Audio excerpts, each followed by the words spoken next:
Good morning all. ನಾನು ಅಮರೇಶ್ ಪೋತ್ನಾಳ್. ಮತ್ತೊಮ್ಮೆ ಎಲ್ರಿಗೂ ಅಮರ್ಸ್ ಕ್ಲಾಸಸ್ಗೆ ಸ್ವಾಗತ. ಇದು ಕ್ಲಾಸ್ ನಂಬರ್ 1101 1101 ಕ್ಲಾಸ್ ಆಗುತ್ತೆ ಮತ್ತು ಏಪ್ರಿಲ್ 2026 ಎರಡನೇ ಭಾಗದ ಪ್ರಮುಖ ಪ್ರಚಲಿತ ಘಟನೆಗಳನ್ನು ನೋಡ್ತಾ ಹೋಗೋಣ. So April 2026 important current affairs part 2 ಆಗುತ್ತೆ. ಓಕೆ, ಮತ್ತು ಕ್ವಶನ್ ನಂಬರ್ 1 ಏನಿದೆ, ಭಾರತವು ತನ್ನ 3ನೇ ಸ್ಥಳೀಯ ಪರಮಾಣು ಚಾಲಿತ ಮತ್ತು ಬ್ಯಾಲಿಸ್ಟಿಕ್ ಕ್ಷಿಪಣಿಯಾಗಿರ್ತಕ್ಕಂತಹ ಅಥವಾ ಬ್ಯಾಲಿಸ್ಟಿಕ್ ಕ್ಷಿಪಣಿಯನ್ನು ಒತ್ತೊಯ್ಯಬಲ್ಲಂತಹ ಜಲಂತರ್ಗಾಮಿ ನೌಕೆ INS ಅರಿಧಮನ್ ಅನ್ನು ನಿಯೋಜನೆ ಮಾಡಿದೆ. India commissioned its third indigenous nuclear powered and ballistic missile carrying submarine INS Aridhaman. ಇಲ್ಲಿ ಹೆಸರು INS ಅರಿಧಮನ್ ನೆನ್ಪಿಡಬೇಕು. ಓಕೆ, ಮತ್ತು ಇತ್ತೀಚೆಗೇನು ಭಾರತದ ನೌಕಾಪಡೆಗೆ ಲೋಕಾರ್ಪಣೆ ಏನಾಗಿದೆ INS ಅರಿಧಮನ್ನು, ಅದು ಯಾವ ರೀತಿಯ ನೌಕೆ, ರೈಟ್? ಸೊ ಅದೊಂದು ಜಲಂತರ್ಗಾಮಿ ನೌಕೆ ಅಥವಾ ಸಬ್ಮೆರೈನ್ ಅಂತೀವಿ. ಅಂದರೆ ನೀರಿನ ಆಳದಲ್ಲಿ ಸಾಗಬಲ್ಲಂತಹ ಕೆಪಾಸಿಟಿ ಇರುವ ಒಂದು ನೌಕೆ INS ಅರಿಧಮನ್.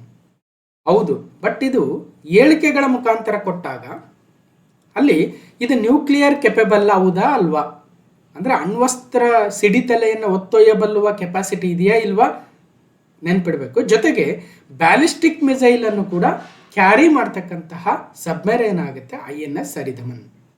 ಈ ರೀತಿಯಾಗಿ nuclear powered and ballistic missile carrying ಸಬ್ಮೆರೈನ್ಗಳಲ್ಲಿ ಇದು 3ನೇದಾಗುತ್ತೆ. ಈ ಹಿಂದೆ 2 ಯಾವ್ಯಾವ ಅಂತ ಡಿಸ್ಕಷನ್ ಮಾಡಿದ್ವಿ. ಓಕೆ, ಮುಂದೆ ಹೇಳ್ತೀನಿ ಯಾವ 2 ಅಂತ. Okay, fine. ಏನಿದೆ ಆರ್ಟಿಕಲ್? ಅರಿಧಮನ್ ನೌಕಾಪಡೆಗೆ ಸೇರ್ಪಡೆ. ಅಣ್ವಸ್ತ್ರವನ್ನು ಒತ್ತೊಯ್ದು ಶತ್ರುಪಡೆಯ ಮೇಲೆ ದಾಳಿ ನಡೆಸಬಲ್ಲ ಸಾಮರ್ಥ್ಯದ ದೇಶೀಯ ನಿರ್ಮಿತ 3ನೇ ಜಲಂತರ್ಗಾಮಿ ನೌಕೆ. ದೇಶೀಯ ನಿರ್ಮಿತ, ಇಂಡಿಜಿನಸ್ ಡೆವಲಪ್ಡ್ ಆಗುತ್ತೆ ಇದು INS ಅರಿಧಮನ್. ಭಾರತೀಯ ನೌಕಾಪಡೆಗೆ ಸೇರ್ಪಡೆಯಾಗಿದೆ. ಪರಮಾಣು ಚಾಲಿತ ಖಂಡಾಂತರ ಕ್ಷಿಪಣಿ ಹೊಂದಿರುವ ಈ ಜಲಂತರ್ಗಾಮಿಯನ್ನು ಸೇವೆಗೆ ನಿಯೋಜಿಸಿದ್ದು ನಮ್ಮ ದೇಶದ ನೌಕಾಪಡೆಯನ್ನು ಮತ್ತಷ್ಟು ಬಲಪಡಿಸ್ತಾ ಇದೆ. ಈ ಹಿಂದೆ INS ಅರಿಹಂತ್, ಮೊದಲನೇದು INS ಅರಿಹಂತ್, ಎರಡನೇದು INS ಅರಿಘಾಟ್, ಈಗ 3ನೇದು INS ಅರಿಧಮನ್. ಈ 3 ಕೂಡ nuclear capable and ballistic missile carrying capacity ಇದೆ. ಹೀಗೆ INS ಅರಿಹಂತ್ ಮತ್ತು INS ಅರಿಘಾಟ್ ನಂತರ ಇದು ಭಾರತದ ನೌಕಾಪಡೆಯ ಪರಮಾಣು ದರ್ಜೆಯ ಜಲಂತರ್ಗಾಮಿಯೇ INS ಅರಿಧಮನ್ ಆಗುತ್ತೆ. ಈಗ ಲೋಕಾರ್ಪಣೆಗೊಂಡಿದೆ. ಸೊ ರಕ್ಷಣಾ ಸಚಿವರು ರಾಜನಾಥ್ ಸಿಂಗ್ ಅವರು ಪೋಸ್ಟ್ ಕೂಡ ಮಾಡಿದ್ದಾರೆ. ಆ ಮೂಲಕ ಅಮೆರಿಕ, ರಷ್ಯಾ, ಬ್ರಿಟನ್, ಫ್ರಾನ್ಸ್ ಮತ್ತು ಚೀನಾ ಸೇರಿದಂತೆ ಪರಮಾಣು ಸಾಮರ್ಥ್ಯದ ಜಲಂತರ್ಗಾಮಿ ನೌಕೆಗಳನ್ನು ಹೊಂದಿರುವ ಆಯ್ದ ದೇಶಗಳ ಗುಂಪಿಗೆ ಈಗ ಭಾರತವು ಸೇರ್ಪಡೆಯಾಗಿತ್ತು. ಈಗ ಮತ್ತಷ್ಟು ಬಲಗೊಳ್ತಾ ಇದೆ. ಭಾರತದ ಮೊದಲ ಸ್ವದೇಶಿ ಪರಮಾಣು ಜಲಂತರ್ಗಾಮಿ INS ಅರಿಹಂತ್ ಅನ್ನು ಸೇನೆಗೆ ಹಿಂದೆ ಸೇರ್ಪಡೆಗೊಳಿಸಿದ್ರು. ಒಂದು ಕಡೆ 2009 ಅಂತ ಕೊಟ್ಟಿದ್ದಾರೆ, ಕೆಲವೊಂದು ಕಡೆ ಬೇರೆ ಡೇಟ್ ಕೊಟ್ಟಿದ್ದಾರೆ. ಜೊತೆಗೆ 2016 ಇದು ಕಾರ್ಯಾರಂಭ ಕೂಡ ಮಾಡಿತ್ತಂತೆ. ಬಳಿಕ INS ಅರಿಘಾಟ್ ಅನ್ನು 2024 ಆಗಸ್ಟಲ್ಲಿ ನೌಕಾಪಡೆಗೆ ಲೋಕಾರ್ಪಣೆಗೊಳಿಸಲಾಗಿತ್ತು. ಅದನ್ನು ನಾವು ಕರೆಂಟ್ ಅಫೇರ್ಸಲ್ಲಿ ಮಾತಾಡಿದ್ವಿ ಕೂಡ. INS Aridhaman nuclear powered submarine enters India's naval fleet. Okay, INS Aridhaman. ಈಗ INS ಅರಿಹಂತ್ ಭಾರತದ ಮೊದಲ ನ್ಯೂಕ್ಲಿಯರ್ ಪವರ್ಡ್ ಸಬ್ಮೆರೈನ್ ಆಗುತ್ತೆ. ಅರಿಹಂತ ಕ್ಲಾಸಲ್ಲಿ INS ಅರಿಹಂತ್ 2016 ಕಮಿಷನ್ ಆಗಿತ್ತು. ನೋಡ್ಬೋದು, ಅದರಲ್ಲಿ ನ್ಯೂಕ್ಲಿಯರ್ ಪವರ್ ಪ್ಲಾಂಟ್ ರೀತಿಯಲ್ಲಿರುತ್ತೆ. ಸೊ ಒಂದು ಸಿಸ್ಟಮನ್ನು ಅಲ್ಲಿ ಬಿಲ್ಟ್ ಮಾಡಿರ್ತಾರೆ. ಜೊತೆಗೆ ಹಲವಾರು ಮಿಸೈಲ್ಗಳನ್ನು ಹೊತ್ತೊಯ್ಯಬಲ್ಲ ಕೆಪಾಸಿಟಿ ಕೂಡ ಇರುತ್ತೆ. ಎರಡನೇದು INS ಅರಿಘಾಟ್ 2024 ಕಮಿಷನ್ ಆಗಿತ್ತು. ಈಗ 3ನೇದೇ INS ಅರಿಧಮನ್ ಈಗ 2026 ಲೋಕಾರ್ಪಣೆಗೊಂಡಿದೆ. ಸೊ ಇಷ್ಟು ಈ 3 ಹೆಸರನ್ನ ನೆನ್ಪಿಡಿ ಮತ್ತು ಅವುಗಳ ವಿಶೇಷತೆಗಳನ್ನು ನೆನ್ಪಿಡಿ. ಸೊ ಎಕ್ಸಾಮಲ್ಲಿ ಹೇಳಿಕೆಗಳ ಮುಖಾಂತರ ಪ್ರಶ್ನೆ ಬಂದಾಗ ನಾವು ಆನ್ಸರ್ ಮಾಡ್ಬೋದು. ಇನ್ನು ಕ್ವಶನ್ ನಂಬರ್ 2, ನಮೋ ಡ್ರೋನ್ ದೀದಿ ಯೋಜನೆ. ಯಾವುದು? ನಮೋ ಡ್ರೋನ್ ದೀದಿ ಯೋಜನಾ. ಈ ಒಂದು ಯೋಜನೆ ಅಡಿ ಮಹಿಳಾ ಸ್ವಸಹಾಯ ಗುಂಪುಗಳು, ವಿಮೆನ್ದು ಸೆಲ್ಫ್ ಹೆಲ್ಪ್ ಗ್ರೂಪ್ಸ್, SHG ಅಂತ ಕರಿತೀವಿ. ಈ ವಿಮೆನ್ SHGಗಳಲ್ಲಿ ಆ ಗುಂಪುಗಳಿಗೆ, ಅಲ್ಲಿನ ಮಹಿಳೆಯರಿಗೆ ಡ್ರೋನ್ಗಳನ್ನು ಆಪರೇಟ್ ಮಾಡುವ ಒಂದು ಏನು ಕಾರ್ಯಕ್ರಮವನ್ನು ಹಮ್ಮಿಕೊಂಡು ಅವರನ್ನು ತಮ್ಮ ಏರಿಯಾದಲ್ಲಿ ಅಥವಾ ತಮ್ಮ ಒಂದು ಜುರಿಸ್ಟಿಕ್ಷನಲ್ಲಿ ಡ್ರೋನ್ಗಳನ್ನು ಬಾಡಿಗೆ ಕೊಡ್ತಕ್ಕಂಥದ್ದಾಗ್ಬೋದು ಅಥವಾ ಅವುಗಳನ್ನು ತಮ್ಮ ಕೃಷಿ ಕೆಲಸಗಳಿಗೆ ಬಳಸ್ಕೊಳ್ತಕ್ಕಂಥದ್ದಾಗ್ಬೋದು, ಅವರಿಗೆ ಟ್ರೈನಿಂಗ್ ಕೊಡಬೇಕನ್ನೋ ಉದ್ದೇಶಕ್ಕೆ ಈ ಹಿಂದೆ ಸೆಂಟ್ರಲ್ ಗೌರ್ಮೆಂಟು ನಮೋ ಡ್ರೋನ್ ದೀದಿ ಯೋಜನೆಯನ್ನು ತಂದಿತ್ತು. ಅದು ಯಾಕೆ ಈಗ ಸುದ್ದಿಯಲ್ಲಿದೆ ಅಂದರೆ, ಈ ಮಹಿಳಾ ಸ್ವಸಹಾಯ ಗುಂಪುಗಳು ಡ್ರೋನ್ ಪೈಲಟ್ಗಳಾಗಿ ತರಬೇತಿ ಪಡೆಯುವಲ್ಲಿ ನಮ್ಮ ಕರ್ನಾಟಕವೇ ಅಗ್ರಸ್ಥಾನದಲ್ಲಿದೆ. ನಂತರದಲ್ಲಿ ಉತ್ತರ ಪ್ರದೇಶ, ಆಂಧ್ರ ಪ್ರದೇಶ ಇದ್ದಾವೆ. ಅಂದರೆ SHG ಗುಂಪುಗಳ ಮಹಿಳೆಯರಿಗೆ ಡ್ರೋನ್ ಪೈಲಟ್ಗಳಾಗಿ ತರಬೇತಿಯನ್ನು ಕೊಡೋದಕ್ಕೇನು ಸರ್ಕಾರ ನಮೋ ಡ್ರೋನ್ ದೀದಿ ಯೋಜನೆಯನ್ನು ತಂದಿದೆ ಕೇಂದ್ರ ಸರ್ಕಾರ. ಅದರಲ್ಲಿ ಆ ಟ್ರೈನಿಂಗನ್ನು ಪಡಿತಾ ಇರತಕ್ಕಂಥ ಡ್ರೋನ್ ಪೈಲಟ್ ತರಬೇತಿಯನ್ನು ಪಡಿತಾ ಇರತಕ್ಕಂಥವರಲ್ಲಿ ಕರ್ನಾಟಕದವರೇ ಹೆಚ್ಚು ಅನ್ನೋದು ಇದರ ಒಟ್ಟಾರೆ ಸಾರಾಂಶ. So Karnataka tops in women self help groups getting training as a drone pilots under Namo drone Didi Yojana followed by Uttar Pradesh and Andhra Pradesh. Karnataka tops under Namo drone Didi ಯೋಜನೆ. ಇಲ್ಲಿ ಯಾವ ರಾಜ್ಯ ಟಾಪ್ ಬಂದಿದೆ ಅಂತ ಕೇಳ್ಬೋದು, ಯಾಕಂದರೆ ಕರ್ನಾಟಕವೇ ಟಾಪ್ ಬಂದಿರೋದ್ರಿಂದ KEದವ್ರಿಗೆ ಇಂಥವು ಭಾಳ ಪ್ರಮುಖ ಪ್ರಶ್ನೆಗಳಾಗ್ಬಿಡ್ತವೆ. ರೆಡಿ ಇರ್ಬೇಕು ನಾವು ಅಷ್ಟೇ. ಸಲ್ವ ಎಕ್ಸಾಮು ಸೊ ಸರ್ಕಾರ ಭಾಳನೇ ಡಿಲೇ ಮಾಡ್ತಾ ಇದೆ. ಅದರಲ್ಲಿ ಎರಡು ಮಾತಲ್ಲಿ ಎಲ್ಲರಿಗೂ ಗೊತ್ತಿರ್ತಕ್ಕಂಥದ್ದೇ. ಸೊ ಏನು ಕೆಲವೊಂದು ನಮ್ಮ ಕೈಯಲ್ಲಿ ಇರಲ್ಲ ಅಂತ ನಾನು ಪ್ರತಿ ಸಲ ಹೇಳ್ತಾ ಇರ್ತೀನಿ. ಆದರೆ ಇದು ಕೈಯಲ್ಲಿ ಇರಲ್ಲ ಅಂತ ಸಮಾಧಾನ ಪಟ್ಕೊಳ್ತಕ್ಕಂಥ ಸಮಯವೂ ಅಲ್ಲ. ಒಂದು ಏನು ಮನುಷ್ಯನಿಗೆ ಒಂದು ತಾಳ್ಮೆ ಅನ್ನೋದಿರುತ್ತೆ. ಬಟ್ ಆ್ಯಕ್ಚುಲಿ ಆ ತಾಳ್ಮೆ ಏನಾಗ್ತಾ ಇದೆ, ಒಟ್ಟು ಕಾಯುವಂತಹ ಟೈಮ್ ಏನಿರುತ್ತೆ ಅದನ್ನು ಮೀರಿ ಜನಕ್ಕೆ ಅಥವಾ ವಿದ್ಯಾರ್ಥಿಗಳಿಗೆ ಹಸಿವಾಗ್ತಾ ಇದೆ. ಒಂದಷ್ಟು ಇಲ್ಲಪ್ಪ ಇನ್ನೂ ಅಡುಗೆ ರೆಡಿಯಾಗಿಲ್ಲ, ನೀವು ಸ್ವಲ್ಪ ವೆಯ್ಟ್ ಮಾಡಿ ಅಂದರೆ 1 ಗಂಟೆ 2 ಗಂಟೆ 3 ಗಂಟೆ 4 ಗಂಟೆ ದಿನಗಟ್ಟಲೆ ಕಾಯಿಸಿದಾಗ ಮನುಷ್ಯನಿಗೆ ಹಸಿವು ಮೀರೋಗುತ್ತೆ. Karnataka, which is one of the leading aviation hubs in the country, also has the most number of women self help groups to have undergone training as a drone pilots under the Namo drone Didi Yojana. ಸುಮಾರು 145 ಮಹಿಳೆಯರೇನಿದ್ದಾರೆ ನಮ್ಮ SHG ಗ್ರೂಪಿಂದ ಅವರು ಈ ಟ್ರೈನಿಂಗನ್ನು ಪಡೆದಿದ್ದಾರೆ. ಆ ಮೂಲಕ ಕರ್ನಾಟಕವೇ ನಮೋ drone Didi ಯೋಜನೆಯಲ್ಲಿ number 1ನಲ್ಲಿದೆ. Okay, benefits of Namo drone Didi scheme. ಮಹಿಳೆಯರನ್ನು ಬಲಪಡಿಸಬೇಕು, empowerment of women, enhancement of agricultural efficiency. ಈ ಡ್ರೋನ್ಗಳ ಮುಖಾಂತರ ರಸಗೊಬ್ಬರಗಳನ್ನು ಸಿಂಪಡಿಸೋದಾಗಿರ್ಬೋದು ಅಥವಾ ಪೆಸ್ಟಿಸೈಡ್ಸ್ ಆ್ಯಂಡ್ ಇನ್ಸೆಕ್ಟಿಸೈಡ್ಸ್, ಕೀಟನಾಶಕಗಳೇನಿದೆ ಅವುಗಳನ್ನು ಸಿಂಪಡಿಸೋದಾಗಿರ್ಬೋದು. ಸೊ ಇವುಗಳಲ್ಲೆಲ್ಲ ನಾವು ಈ ಡ್ರೋನ್ಗಳನ್ನು ಬಳಸಿದಾಗ ಈ ಡ್ರೋನ್ಗಳು ಎಷ್ಟು ಪ್ರಿಸೈಸನ್ನಾಗಿ ಕೆಲಸ ಮಾಡ್ತವೆ ಅಂದರೆ, ಒಂದು ಆಳುಗಳನ್ನು ಕಡಿಮೆ ಮಾಡ್ಬೋದು ನಾವು ಅಲ್ವಾ. ಇವತ್ತು ಕೂಲಿ ಕೆಲಸಗಾರರು ಭಾಳ ಕಡಿಮೆ ಸಿಗ್ತಾ ಇದ್ದಾರೆ ಅಥವಾ ಭಾಳ ಡಿಮ್ಯಾಂಡ್ ಇದೆ. ಸೊ ಅದನ್ನು ತಡಿಬೇಕಂದ್ರೆ ಡ್ರೋನ್ಗಳನ್ನು ಬಳಸ್ಬೋದು ಒಂದು. ಆಮೇಲೆ ಪ್ರಿಸೈಸನ್ ಅಗ್ರಿಕಲ್ಚರ್ ಅಥವಾ ನಿಖರ ಕೃಷಿ ಅಂತ ಕರಿತೀವಿ. ಅದು ಎಷ್ಟು ನಿಖರತೆಯನ್ನು ಹೊಂದಿರ್ತವೆ ಅಂದರೆ, ಆ ಒಂದು ಆ ಬೆಳೆಯನ್ನು ಸ್ಕ್ಯಾನ್ ಮಾಡಿ ಯಾವ ಏರಿಯಾದಲ್ಲಿ ಎಷ್ಟು ಕೀಟನಾಶಕಗಳನ್ನು ಸಿಂಪಡಿಸಬೇಕು, ಎಷ್ಟು ರಸಗೊಬ್ಬರಗಳನ್ನು ನಾವು ಹಾಕಬೇಕು ಅನ್ನೋದನ್ನು ಆ ಡ್ರೋನ್ಗಳು ಅರ್ಥ ಮಾಡಿಕೊಂಡು ಅಷ್ಟೇ ಪ್ರಮಾಣದಲ್ಲಿ ಸಿಂಪಡಿಸ್ತವೆ ಅಂತಕ್ಕಂಥದ್ದು. ಅದು ಹೊಸ ಟೆಕ್ನಾಲಜಿ ಅಥವಾ ನಿಖರ ಕೃಷಿ ತಂತ್ರಜ್ಞಾನ ಅಂತ ಕರಿತೀವಿ. ಯಾವುದೋ ಒಂದು ಹಿಂದೆ 3-4 ವರ್ಷದಿಂದ ಭಾಳ ಡೀಟೇಲಾಗಿ ಹೇಳಿದ್ದೆ. ಓಕೆ, ಇರಲಿ, ಯಾವಾಗಾರು ಮತ್ತೆ ಹೇಳ್ತೀನಿ. ಈಗ ಸದ್ಯ ನಮಗೆ ನಮೋ ಡ್ರೋನ್ ದೀದಿ ಉದ್ದೇಶ ಏನಂತ ತಿಳ್ಕೊಳ್ಳೋಣ. Skill development and knowledge expansion ಆಗ್ತಾ ಇದೆ. ಕಮ್ಯುನಿಟಿ ಆ್ಯಂಡ್ ನೆಟ್ವರ್ಕಿಂಗ್ ಅಪಾರ್ಚುನಿಟೀಸ್ ಕೂಡ ಸಿಗ್ತಾ ಇದೆ.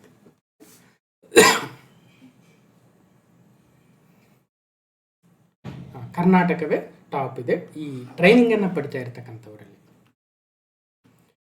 ನಾವು ಇದ್ರ ಬಗ್ಗೆ ನಮೋ ಡ್ರೋನ್ ದೀದಿ ಯೋಜನೆ ಬಗ್ಗೆ ಕ್ಲಾಸ್ ನಂಬರ್ 878 ಆಗಸ್ಟ್ 2025 ಪಾರ್ಟ್ 1ನಲ್ಲಿ ಡಿಸ್ಕಷನ್ ಮಾಡಿದ್ವಿ. ಏನಂತ, ಮಹಿಳಾ ಸ್ವಸಹಾಯ ಗುಂಪುಗಳಿಗೆ ಡ್ರೋನ್ಗಳನ್ನು ಒದಗಿಸುವ ಗುರಿಯನ್ನು ಹೊಂದಿರುವ ಕೇಂದ್ರ ವಲಯ ಯೋಜನೆಯ ಹೆಸರೇನು ಅಂತ ಕೇಳಿದ್ರು. What is the name of the central sector scheme that aims to provide a drones to women self help groups ಅಂತ. ಸೊ ನೋಡಿ, ಅಂದರೆ ಅದ್ರ ಕೆಲಸ ಕೊಟ್ಟು ಇದು ಏನು ಯೋಜನೆ ಅಂತ ಕೇಳಿದ್ದಾರೆ. ಸೊ ನಮೋ ಡ್ರೋನ್ ದೀದಿ ಯೋಜನೆ ಆಗುತ್ತೆ. ಅಂದರೆ SHG ಗುಂಪುಗಳಲ್ಲಿರ್ತಕ್ಕಂಥ ಮಹಿಳೆಯರಿಗೆ ಡ್ರೋನ್ಗಳನ್ನು ಕೊಡ್ತಾರೆ, ಜೊತೆಗೆ ಅದರ ಆಪ್ರೇಟ್ ಮಾಡ್ತಕ್ಕಂಥ ತರಬೇತಿಯನ್ನು ಕೂಡ ಕೊಡ್ತಾರಂತೆ. It is A central sector scheme ಕೂಡ. ಸೊ ಡಿಸ್ಕಷನ್ ಮಾಡಿದ್ವಿ ಹಿಂದೆ ಕೂಡ. ಸೊ ಮತ್ತೊಮ್ಮೆ ಸುದ್ದಿಗೆ ಬಂದಿದೆ. ಅದಕ್ಕೋಸ್ಕರ ಹೇಳೋದು, ಯಾವುದೇ ಒಂದು ಕರೆಂಟ್ ಅಫೇರ್ಸ್ ಅಂದಾಗ ಇನ್ನೂ ಇವತ್ತಿಗೂ ಕೂಡ ನನಗೆ ಕಮೆಂಟ್ ಮಾಡಿ ಕೇಳ್ತಾ ಇರ್ತೀರಿ, ಸರ್ ನಾವು ಎಷ್ಟು ತಿಂಗಳಿಗೆ ಕರೆಂಟ್ ಅಫೇರ್ಸ್ ಓದಬೇಕು ಅಂತ. ಅಟ್ಲೀಸ್ಟ್ 1 ಇಯರ್ದು ಓದಿದರೆ ಏನು ಲಾಭ ಆಗುತ್ತೆ ಅಂದರೆ, ಈ ನಮೋ ಡ್ರೋನ್ ದೀದಿ ಯೋಜನೆ ಏನಿದೆ ಇದು ಒಂದು 2-3 ಸಲ ಆದರೂ ರಿಪೀಟ್ ಆಗುತ್ತೆ. ಈಗ ನೋಡಿ, ಲಾಸ್ಟ್ ಆಗಸ್ಟ್ 2025 ಮಾತಾಡಿದ್ದೀವಿ, ಬಜೆಟಲ್ಲಿ ಕೂಡ ಡಿಸ್ಕಷನ್ ಮಾಡಿದ್ದೀವಿ, ಅದಾದಮೇಲೆ ಈಗ ಮತ್ತೊಮ್ಮೆ ಕರೆಂಟ್ ಅಫೇರ್ಸಲ್ಲಿ ಬಂದಿದೆ. ಮತ್ತು 3 ಟೈಮ್ ಕೂಡ ಬೇರೆ ಬೇರೆ ವಿಚಾರಗಳಿಗೆ ಸುದ್ದಿಗೆ ಬಂದಿದೆ. ಒಂದು, ಯಾವ ಸ್ಕೀಮ್ ರೀ, ನಮೋ ಡ್ರೋನ್ ದೀದಿ ಸ್ಕೀಮ್ ಏನಿದೆ ಅದನ್ನು ಇಂಪ್ಲಿಮೆಂಟ್ ಮಾಡಿದಾಗ ಒಂದ್ಸಲ ಓದಿದ್ದೀವಿ, ಬಜೆಟಲ್ಲಿ ಅನೌನ್ಸ್ ಮಾಡಿದಾಗ ಒಂದ್ಸಲ ಓದಿರ್ತೀವಿ, ಮತ್ತು ಇನ್ನೊಂದು ಯಾವುದೋ ವಿಚಾರಕ್ಕೆ ಇವತ್ತು ಕರ್ನಾಟಕ ಟಾಪ್ ಬಂದಿದೆ ಈ ಟ್ರೈನಿಂಗ್ ತೆಗೆದುಕೊಳ್ಳೋದ್ರಲ್ಲಿ ಅನ್ನೋದಕ್ಕೆ ಮತ್ತೊಂದ್ಸಲ ಡಿಸ್ಕಷನ್ ಮಾಡಿದ್ದೀವಿ. ಆ ಮೂಲಕ ಯಾವುದೇ ಒಂದು ಕರೆಂಟ್ ಅಫೇರ್ಸು ಬಹಳ ಸುದ್ದಿಗೆ ಬರ್ತಾ ಇದೆ ಅಂದಾಗ 2-3 ಸಲ ನಾವು ಅದನ್ನು ಬೇರೆ ಬೇರೆ ಆ್ಯಂಗಲಿಂದ ನೋಡಿದಾಗ ನಮಗೆ ನೆನಪಿರುತ್ತೆ ಅಲ್ವಾ. ಅದಕ್ಕೋಸ್ಕರ 1 ತಿಂಗಳು 2 ತಿಂಗಳಲ್ಲಿ ಕುಂತು ಇಡೀ 1 ವರ್ಷದ್ದು ಕರೆಂಟ್ ಅಫೇರ್ಸ್ ಎಲ್ಲ ಓದ್ಬಿಡ್ತೀನಿ ಅಂದರೆ ಓದ್ಬೋದು, ಏನು ಕಷ್ಟ ಇಲ್ಲ. ಬಟ್ ಎಲ್ಲವನ್ನ ಜೀರ್ಣಿಸ್ಕೊಳ್ತಕ್ಕಂಥ ಶಕ್ತಿ ನಮ್ಮಲ್ಲಿ ಇದೆಯಾ ಅನ್ನೋದು ಇಲ್ಲಿ ಮ್ಯಾಟ್ರ್ ಆಗುತ್ತೆ. ಎಕ್ಸಾಮಲ್ಲಿ ಕ್ವಶನ್ ಅಟೆಂಡೂ ಮಾಡ್ಬೋದು, ಆದರೆ ಬಂದಿರತಕ್ಕಂಥ 15-20 ಪ್ರಶ್ನೆಗಳಲ್ಲಿ ಎಷ್ಟಕ್ಕೆ ಅಟೆಂಡ್ ಮಾಡ್ಬೋದು ಅನ್ನೋ ಪ್ರಶ್ನೆ ಕೂಡ ಇಲ್ಲಿ ಬರುತ್ತೆ. ಹೌದು, 1 ತಿಂಗಳು 2 ತಿಂಗಳು ಓದಿ 8ರಿಂದ 10 ಪ್ರಶ್ನೆ, 12 ಪ್ರಶ್ನೆ, 15 ಪ್ರಶ್ನೆವರೆಗೂ ಆನ್ಸರ್ ಮಾಡ್ಬೋದು, ಮಾಡಬಾರ್ದು ಮಾಡೋಕ್ಕಾಗಲ್ಲ ಅಂತ ಏನಲ್ಲ ಅಲ್ವಾ. ಅವ್ರವ್ರ ಕೆಪಾಸಿಟಿ, ಅವ್ರವ್ರ ಇದು. 1 and 2 ಮಂತ್ಸ್ ಓದೋರು ನಿಮ್ಮ ಇಷ್ಟ, 1 ಇಯರ್ ಓದೋರು ನಿಮ್ಮ ಇಷ್ಟ, ಅಥವಾ ಕಂಟಿನ್ಯೂಸ್ ಆಗಿ ದಿನಾಲು 1 ಗಂಟೆ ಕರೆಂಟ್ ಅಫೇರ್ಸ್ ಓದ್ತಾ ಇರ್ತಕ್ಕಂಥವ್ರು ಅವರವರು ಇಷ್ಟ ಅದು. ಸೊ ಒಟ್ಟಲ್ಲಿ ನಮೋ ಡ್ರೋನ್ ದೀದಿ ಬಗ್ಗೆ ನೋಡಿದ್ವಿ. ಸೊ ಇದ್ರ ಬಗ್ಗೆ ಮತ್ತಷ್ಟು ಡೀಟೇಲ್ಸ್ ಇದೆ. ಆಯ್ದ ಸ್ವಸಹಾಯ ಗುಂಪುಗಳಿಗೆ ಡ್ರೋನ್ ಪ್ಯಾಕೇಜ್ ವೆಚ್ಚದ 80% ಅಂದರೆ 8 ಲಕ್ಷದವರೆಗೆ ಕೇಂದ್ರ ಹಣಕಾಸು ನೆರವು ನೀಡಲಾಗುತ್ತೆ ಅಂತ ಇದು ಸ್ಕೀಮ್ನ ಡೀಟೇಲ್ಸ್ ಇದೆ. ಓಕೆ, ಈ ಯೋಜನೆಯಡಿಯಲ್ಲಿ ಒಬ್ಬ ಸ್ವಸಹಾಯ ಸಂಘದ ಸದಸ್ಯರು 15 ದಿನಗಳ ಡ್ರೋನ್ ಪೈಲಟ್ ತರಬೇತಿಯನ್ನು ಪಡೆಯುತ್ತಾರೆ, ಇನ್ನೊಬ್ಬ ಸದಸ್ಯರು 5 ದಿನಗಳ ಸಹಾಯಕ ತರಬೇತಿಯನ್ನು ಪಡೆಯುತ್ತಾರೆ. ಅವರು ಮುಂದೆ ಹೋಗಿ ತಮ್ಮ ಇಡೀ ಗುಂಪಿನ ಸದಸ್ಯರಿಗೆಲ್ಲ ಆ ಒಂದು ಟ್ರೈನಿಂಗನ್ನು ಕೊಡ್ತಾರೆ. ಯಾವಾಗ ಹೇಳಿಕೆಗಳ ಮುಖಾಂತರ ಬಂದಾಗ ಇಂಥ ವಿಚಾರಗಳನ್ನು ಕೇಳ್ತಾರೆ. ಓಕೆ, ಕ್ವಶನ್ ನಂಬರ್ 3, ನಾಸಾ ಫ್ಲೋರಿಡಾದಿಂದ ಆರ್ಟೆಮಿಸ್ 2 ಮಿಷನ್ನಲ್ಲಿ 4 ಗಗನಯಾತ್ರಿಗಳನ್ನು ಚಂದ್ರನ ಸುತ್ತ ಸುಮಾರು 10 ದಿನಗಳ ಪ್ರಯಾಣಕ್ಕಾಗಿ ಉಡಾವಣೆ ಮಾಡಿದೆ. ಇದು 1972ರ ನಂತರದ ಮೊದಲ ಹಾರಾಟವಾಗಿದೆ. ಚಂದ್ರನ ಸುತ್ತ ಹಾರಾಟ ಮಾಡ್ತಾ ಇರ್ತಕ್ಕಂಥದ್ದು 1972. ಅಲ್ರಿ, ನಮ್ಮ ಟೆಕ್ನಾಲಜಿಯಲ್ಲಿ ಡೀಪ್ ಸೀಕ್ ಬಂದ ನಂತರ ನೋಡಿದರೆ ಇನ್ನೊಂದು ಯಾವುದೋ ಆಂಥ್ರೋಪಿಕ್ AI ಅಂತ ಬಂತು ಅಲ್ವಾ. ಅದಕ್ಕಿಂತ ಹಿಂದೆ ChatGPT ಬಂದಿತ್ತು, ಅದಕ್ಕಿಂತ ಹಿಂದೆ ಗೂಗಲ್ ಅವ್ರದ್ದು ಲಾಮಾ, ಜೆಮಿನೈ ಅಥವಾ ಗೂಗಲ್ ಬಾರ್ಡ್ ಅಲ್ವಾ. ಸೊ ಭಾಳ ಟೆಕ್ನಾಲಜಿ ಬರ್ತಾ ಇದ್ದಾವೆ. ಅಂಥದ್ರಲ್ಲಿ 6 ತಿಂಗಳಿಗೆ 3 ತಿಂಗಳಿಗೆ ಹೊಸ ಟೆಕ್ನಾಲಜಿ ಬರ್ತಾ ಇರಬೇಕಾಗಿರ್ತಕ್ಕಂಥ ಸಂದರ್ಭದಲ್ಲಿ 1972ರ ನಂತರ ಫಸ್ಟ್ ಟೈಮು ನಾಸಾದವರು ಮತ್ತೊಮ್ಮೆ ತಮ್ಮ ಗಗನಯಾತ್ರಿಗಳನ್ನು ಚಂದ್ರನ ಸುತ್ತಲೂ ಕಳಿಸಿದ್ದಾರೆ, ಚಂದ್ರನಲ್ಲಿ ಇಳಿಯಲಲ್ಲ ಅನ್ನೋದನ್ನು ಗಮನಿಸ್ತಾ ಹೋಗ್ಬೇಕು. ನನಗೂ ಆಶ್ಚರ್ಯ ಆಯ್ತು, ಯಾಕೆ ಏನಾಗಿತ್ತು ಇಷ್ಟು ದಿವಸ ನಾಸಾದವ್ರಿಗೆ ಯಾಕೆ ಕಳಿಸಿರ್ಲಿಲ್ಲ ಅಲ್ವಾ. ಅಂಥ ಹಳೆಯ ಕಾಲ, ಎಷ್ಟು ವರ್ಷ ಆಯ್ತು ರೀ, 72 ಅಂದರೆ 28 + 26 ಅಂದರೆ ಆಲ್ಮೋಸ್ಟ್ ಒಂದು 55 ಇಯರ್ಸ್ ನಂತರ ಎಂಥ ಅವತ್ತೇ ಅವರು ಚಂದ್ರನ ಮೇಲೆ ಇಳಿಸಿದ್ದಾರೆ ತಮ್ಮ ಗಗನಯಾತ್ರಿಗಳನ್ನಂದರೆ ಅದಾದಮೇಲೆ ಚಂದ್ರನನ್ನೇ ಇಲ್ಲಿ ಒತ್ಕೊಂಬರ್ಬೋದು ಅಲ್ವಾ. ಅಂಥ ಟೆಕ್ನಾಲಜಿ ಮುಂದುವರೆದಿರ್ತಕ್ಕಂಥ ಸಂದರ್ಭದಲ್ಲಿ ಚಂದ್ರನ ಮೇಲೆ ಇಳಿಯೋದಲ್ಲ, ಒಂದು 4 ಜನ ಹೆಚ್ಚಿಗೆ ಕರ್ಕೊಂಡೋಗಿ ಸ್ವಲ್ಪ ಬಲಾಢ್ರನ್ನ ಕರ್ಕೊಂಡೋಗಿ ಚಂದ್ರನ ಎಳ್ಕೊಂಬಂದ್ಬಿಡ್ಬೋದಾಗಿತ್ತು ಭೂಮಿಗೆ. ಜಸ್ಟ್ ಜೋಕ್ ಅಷ್ಟೇ ಅಲ್ವಾ. ಅಂದರೆ ಏನೋ ಒಂದು ರೀಸನ್ ಇರಬೇಕು ಅಲ್ವಾ. ಸೊ ಯಾಕೆ ಲೇಟ್ ಮಾಡ್ತಾ ಇದ್ದಾರೆ ಅಂತ. ಆಯಿತು, ಇರಲಿ. ಒಟ್ಟಿನಲ್ಲಿ 1972 ನಂತರ ಫಸ್ಟ್ ಟೈಮು ನಾಸಾದವರು ಆರ್ಟೆಮಿಸ್ 2 ಅಂತಕ್ಕಂಥ ಮಿಷನ್ ಮೂಲಕ 4 ಗಗನಯಾತ್ರಿಗಳನ್ನು ಚಂದ್ರನ ಸುತ್ತಲೂ ಸುಮಾರು 10 ದಿನಗಳ ಪ್ರಯಾಣಕ್ಕೆ ಉಡಾವಣೆ ಮಾಡಿದೆ ಫ್ಲೋರಿಡಾದಿಂದ. ಫೈನ್. ಹಾಗಾದರೆ 4 ಗಗನಯಾತ್ರಿಗಳು ಯಾರು, ಯಾವ ಮಿಷನ್ನು, ಯಾವ ಸ್ಪೇಸ್ ಕ್ರಾಫ್ಟು, ಎಲ್ಲಿಂದ ಉಡಾವಣೆ ಮಾಡಿದರು, ಸೊ ಯಾರು ಉಡಾವಣೆ ಮಾಡಿದರು, 1972ರಲ್ಲಿ ಏನಾಗಿತ್ತು, 69ರಲ್ಲಿ ಏನಾಯಿತು, ಚಂದ್ರನ ಮೇಲೆ ಕಾಲಿಟ್ಟ ಮೊದಲ ಮಾನವ ಯಾರು ನೋಡಿರ್ತಾರೆ. So NASA launched 4 astronauts on the Artemis 2 mission from Florida for nearly 10-day journey around the moon, the first crewed flight since 1972. 50 ವರ್ಷಗಳ ಬಳಿಕ ನಾಸಾ ಕೈಗೊಂಡ ಯೋಜನೆ ಚಂದ್ರನತ್ತ ಹೊರಟ ಆರ್ಟೆಮಿಸ್ 2. ಓಕೆ, ನೋಡೋಣ. ನಾಸಾದ ಆರ್ಟೆಮಿಸ್ 2 ಬಾಹ್ಯಾಕಾಶ ಕಾರ್ಯಕ್ರಮದಡಿ ನೌಕೆ ಒರಿಯಾನ್ನಲ್ಲಿದ್ದ ಗಗನಯಾನಿಗಳು. ಸೊ 3 ಪುರುಷರು, ಒಬ್ಬ ಮಹಿಳೆ ಈ ಒಂದು ಗಗನಯಾನ ಯಾತ್ರೆಯಲ್ಲಿ ಹೋಗಿದ್ದಾರೆ. ನೋಡೋಣ. 5 ದಶಕಗಳ ಬಳಿಕ ಚಂದ್ರನ ಕಕ್ಷೆಗೆ ಗಗನಯಾನಿಗಳನ್ನು ಕಳುಹಿಸಲು ಮುಂದಾಗಿರುವ ನಾಸಾ ತನ್ನ ಮಹತ್ವಾಕಾಂಕ್ಷೆಯ ಬಾಹ್ಯಾಕಾಶ ಕಾರ್ಯಕ್ರಮ ಆರ್ಟೆಮಿಸ್ 2ರ ರಾಕೆಟ್ ಅನ್ನು ಕೆನಡಿ ಬಾಹ್ಯಾಕಾಶ ಕೇಂದ್ರದಿಂದ ಯಶಸ್ವಿಯಾಗಿ ಉಡಾವಣೆ ಮಾಡಿದೆ. ಗಗನ ನೌಕೆ ಹೊತ್ತ ರಾಕೆಟ್ ವರ್ಷದ ಆರಂಭದಲ್ಲಿ ಅಂತರಿಕ್ಷಯಾನ ಆರಂಭಿಸಬೇಕಿತ್ತು, ಬಟ್ ಕೆಲವೊಂದೇನೋ ಪ್ರಾಬ್ಲಮ್ ಆಗಿ ಕಳಿಸಿರಲಿಲ್ಲ. ಸೊ ಹೀಗೆ ಕಳಿಸಿದ್ದಾರೆ. 32 ಮಹಡಿಯ ಈ ರಾಕೆಟ್ಗೆ 26 ಲಕ್ಷ ಲೀಟರ್ ಇಂಧನ ತುಂಬಬೇಕಿತ್ತು, ಅದೇನೋ ಆಗಿದೆ, ಒಟ್ಟಿನಲ್ಲಿ ಕಳಿಸಿದ್ದಾರೆ. ಓಕೆ. 1972ರಲ್ಲಿ ಅಪೋಲೋ 17 ಕಾರ್ಯಕ್ರಮದಡಿ ಗಗನಯಾನಿಗಳು ಕೊನೆಯದಾಗಿ ಚಂದ್ರನ ಅಂಗಳದಲ್ಲಿ ಇಳಿದಿದ್ರಂತೆ. 1972ರಲ್ಲಿ. ಅದಾದ 50 ವರ್ಷಗಳ ನಂತರ ಮತ್ತೊಂದು ಸ್ಪೇಸ್ ಕ್ರಾಫ್ಟನ್ನು ಕಳಿಸಿದ್ದಾರೆ ವಿತ್ 4 ಗಗನಯಾನಿಗಳನ್ನು ಜೊತೆಗೆ ನಾಸಾದವರು. ಆದರೆ ಅವರಲ್ಲಿ ಇಳಿತಾ ಇಲ್ಲ ಅನ್ನೋದನ್ನು ನೆನಪಿಡಿ. ಅವರು ಅದರ ಒಂದು ಸುತ್ತಾಕಿ ಬರ್ತಾ ಇದ್ದಾರೆ. 1972ರಲ್ಲಿ ಅಪೋಲೋ 17 ಕಾರ್ಯಕ್ರಮದಲ್ಲಿ ಇಳಿದಿದ್ರು ಗಗನಯಾತ್ರಿಗಳು. ಅದಕ್ಕಿನಿಂದೆ 1969ರಲ್ಲಿ 70ರಲ್ಲಿ 71ರಲ್ಲಿ ನಡೆದಿರ್ತಕ್ಕಂಥ ವಿವಿಧ ಕಾರ್ಯಕ್ರಮಗಳಲ್ಲೂ ಕೂಡ ಅಪೋಲೋ ಸೀರೀಸ್ ಏನಿದೆ ಮುಂದೆ ಹೇಳ್ತೀನಿ ನಾನು. Okay. NASA launches 4 astronauts on a crewed lunar mission. NASA ಅವ್ರು 4 ಜನ ಯಾರು ಅನ್ನೋದು ಕೂಡ ಇಂಪಾರ್ಟೆಂಟು. ಸೊ ಪ್ರೋಗ್ರಾಮು ಆರ್ಟೆಮಿಸ್ಸು, ಕ್ರೂ ಸೈಜು 4 astronauts.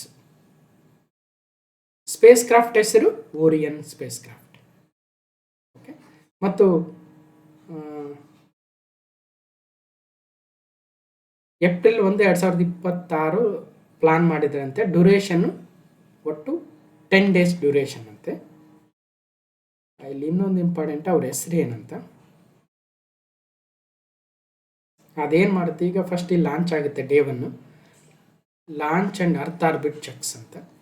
ಡೇ 1 ಆಗುತ್ತೆ. Day 2 burn toward the Moon.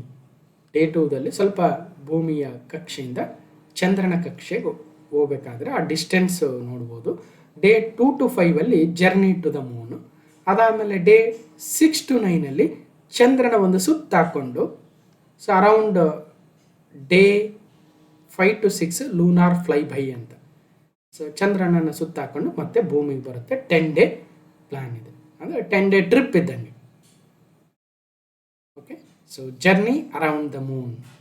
ಅವ್ರು ಇಳಿತಾರ ಅಂದರೆ ಇಳಿಯಲ್ಲ ಈ ಒಂದು ಮಿಷನಲ್ಲಿ. ಯಾರವ್ರು 4 ಗಗನಯಾತ್ರಿಗಳು ಅಂದರೆ, ಮಿಷನ್ ಸ್ಪೆಷಲಿಸ್ಟು ಜೆರೆಮಿ ಆನ್ಸನ್ ಅವರು, ಪೈಲಟ್ ವಿಕ್ಟರ್ ಜೆ ಗ್ಲೋವರ್ ಅವರು, ಕಮಾಂಡರು ರೀಡ್ ವೈಸ್ಮನ್ ಅವರು, ಮತ್ತು ಮಿಷನ್ ಸ್ಪೆಷಲಿಸ್ಟು ಕ್ರಿಸ್ಟಿನಾ ಕೋಚ್ ಅವರು, ಮಹಿಳೆ.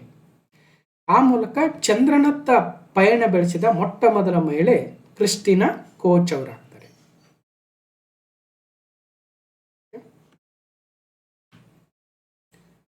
ಕ್ರಿಸ್ಟಿನಾ ಕೋಚ್ ಈ ಹಿಂದೆ 2019ರ ಸಂದರ್ಭದಲ್ಲಿ 328 ದಿನ ಇಂಟರ್ನ್ಯಾಷನಲ್ ಸ್ಪೇಸ್ ಸ್ಟೇಷನಲ್ಲಿ ಇದ್ಕೊಂಡು ಅತಿ ಹೆಚ್ಚು ದಿನಗಳ ಕಾಲ ಸ್ಪೇಸ್ ವಾಕ್ ಮಾಡಿದ ಫಸ್ಟ್ ಮಹಿಳೆ ಅಂತ ಹೆಸರುವಾಸಿಯಾಗಿದ್ದರು ಕ್ರಿಸ್ಟಿನಾ ಕೋಚ್ ಅವರು. ಈಗ first women to travel to the moon ಕೂಡ ಕ್ರಿಸ್ಟಿನಾ ಕೋಚ್ ಆಗ್ತಾರೆ.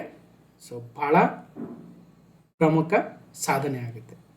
ನಾವೆಲ್ಲ ಹಿಮಾಲಯವನ್ನು ಹತ್ತಿದ ಮೊಟ್ಟ ಮೊದಲ ಮಹಿಳೆ ಯಾರು, ಭಾರತದ ಮಹಿಳೆ ಯಾರು, ಮೊದಲ ಮಹಿಳಾ ಗಗನಯಾತ್ರಿ ಯಾರು, ಅಥವಾ ಭಾರತದ ಮೊದಲ ಪುರುಷ ಮತ್ತು ಮಹಿಳಾ ಗಗನಯಾತ್ರಿಗಳು ಯಾರಂತ ಯಾವ ರೀತಿಯಾಗಿ ಓದ್ತಾ ಇದ್ವು, ಅದೇ ರೀತಿಯಾಗಿ ಇನ್ನು ಮುಂದೆ ಚಂದ್ರನತ್ತ ಪಯಣ ಬೆಳೆಸಿದ ಮೊಟ್ಟ ಮೊದಲ ಮಹಿಳೆ ಯಾರು ಅಂತ ಪ್ರಮುಖ ಪ್ರಶ್ನೆ ಆಗುತ್ತೆ. ಕ್ರಿಸ್ಟಿನಾ ಕೋಚ್ ಅವರು.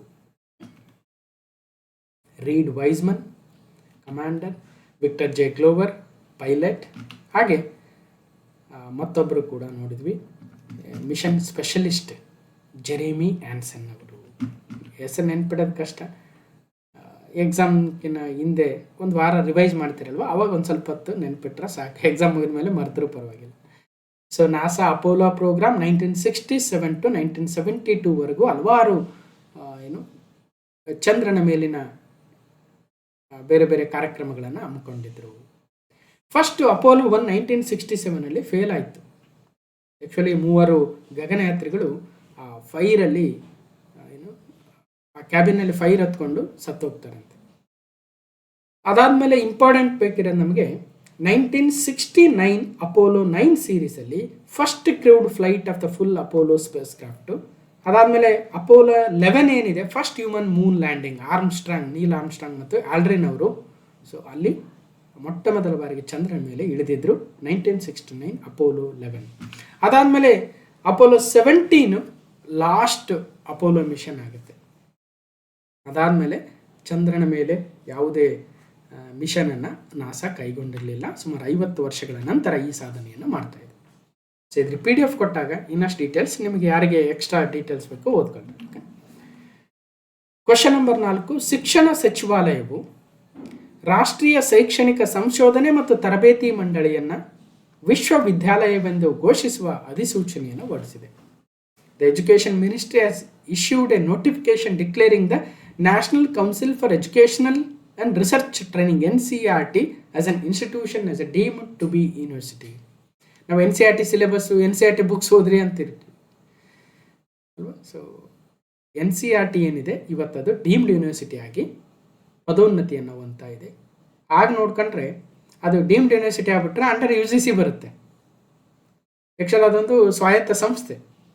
ಆದರೂ ಕೂಡ ಎಜುಕೇಷನ್ ಮಿನಿಸ್ಟ್ರಿ ಇಲ್ಲ, ನೀವು ಡೀಮ್ಡ್ ಯೂನಿವರ್ಸಿಟಿ, ನೀವು ಬೇಕಾದರೆ ಕೋರ್ಸಸ್ಸನ್ನು ಅಥವಾ ಟೀಚಿಂಗನ್ನು ತರಬೇತಿಯನ್ನು ಕೊಡಬಹುದು ಅಂತ ಇವತ್ತು ಅವರಿಗೆ ಅವಕಾಶವನ್ನು ಮಾಡಿಕೊಟ್ಟಿದೆ ಎಜುಕೇಷನ್ ಮಿನಿಸ್ಟ್ರಿ. ಹಾಗಾಗಿ ಸುದ್ದಿಯಲ್ಲಿದೆ NCERT National Council for Educational research and Training ಯಾವಾಗ ಸ್ಥಾಪನೆ ಆಯಿತು, ಅದರ ಪ್ರಧಾನ ಕಚೇರಿ ಎಲ್ಲಿದೆ, ಮತ್ತು ಈಗ ಯಾಕೆ ಡೀಮ್ಡ್ ಯೂನಿವರ್ಸಿಟಿ ಮಾಡ್ತಾ ಇದ್ದಾರೆ ನೋಡೋಣ.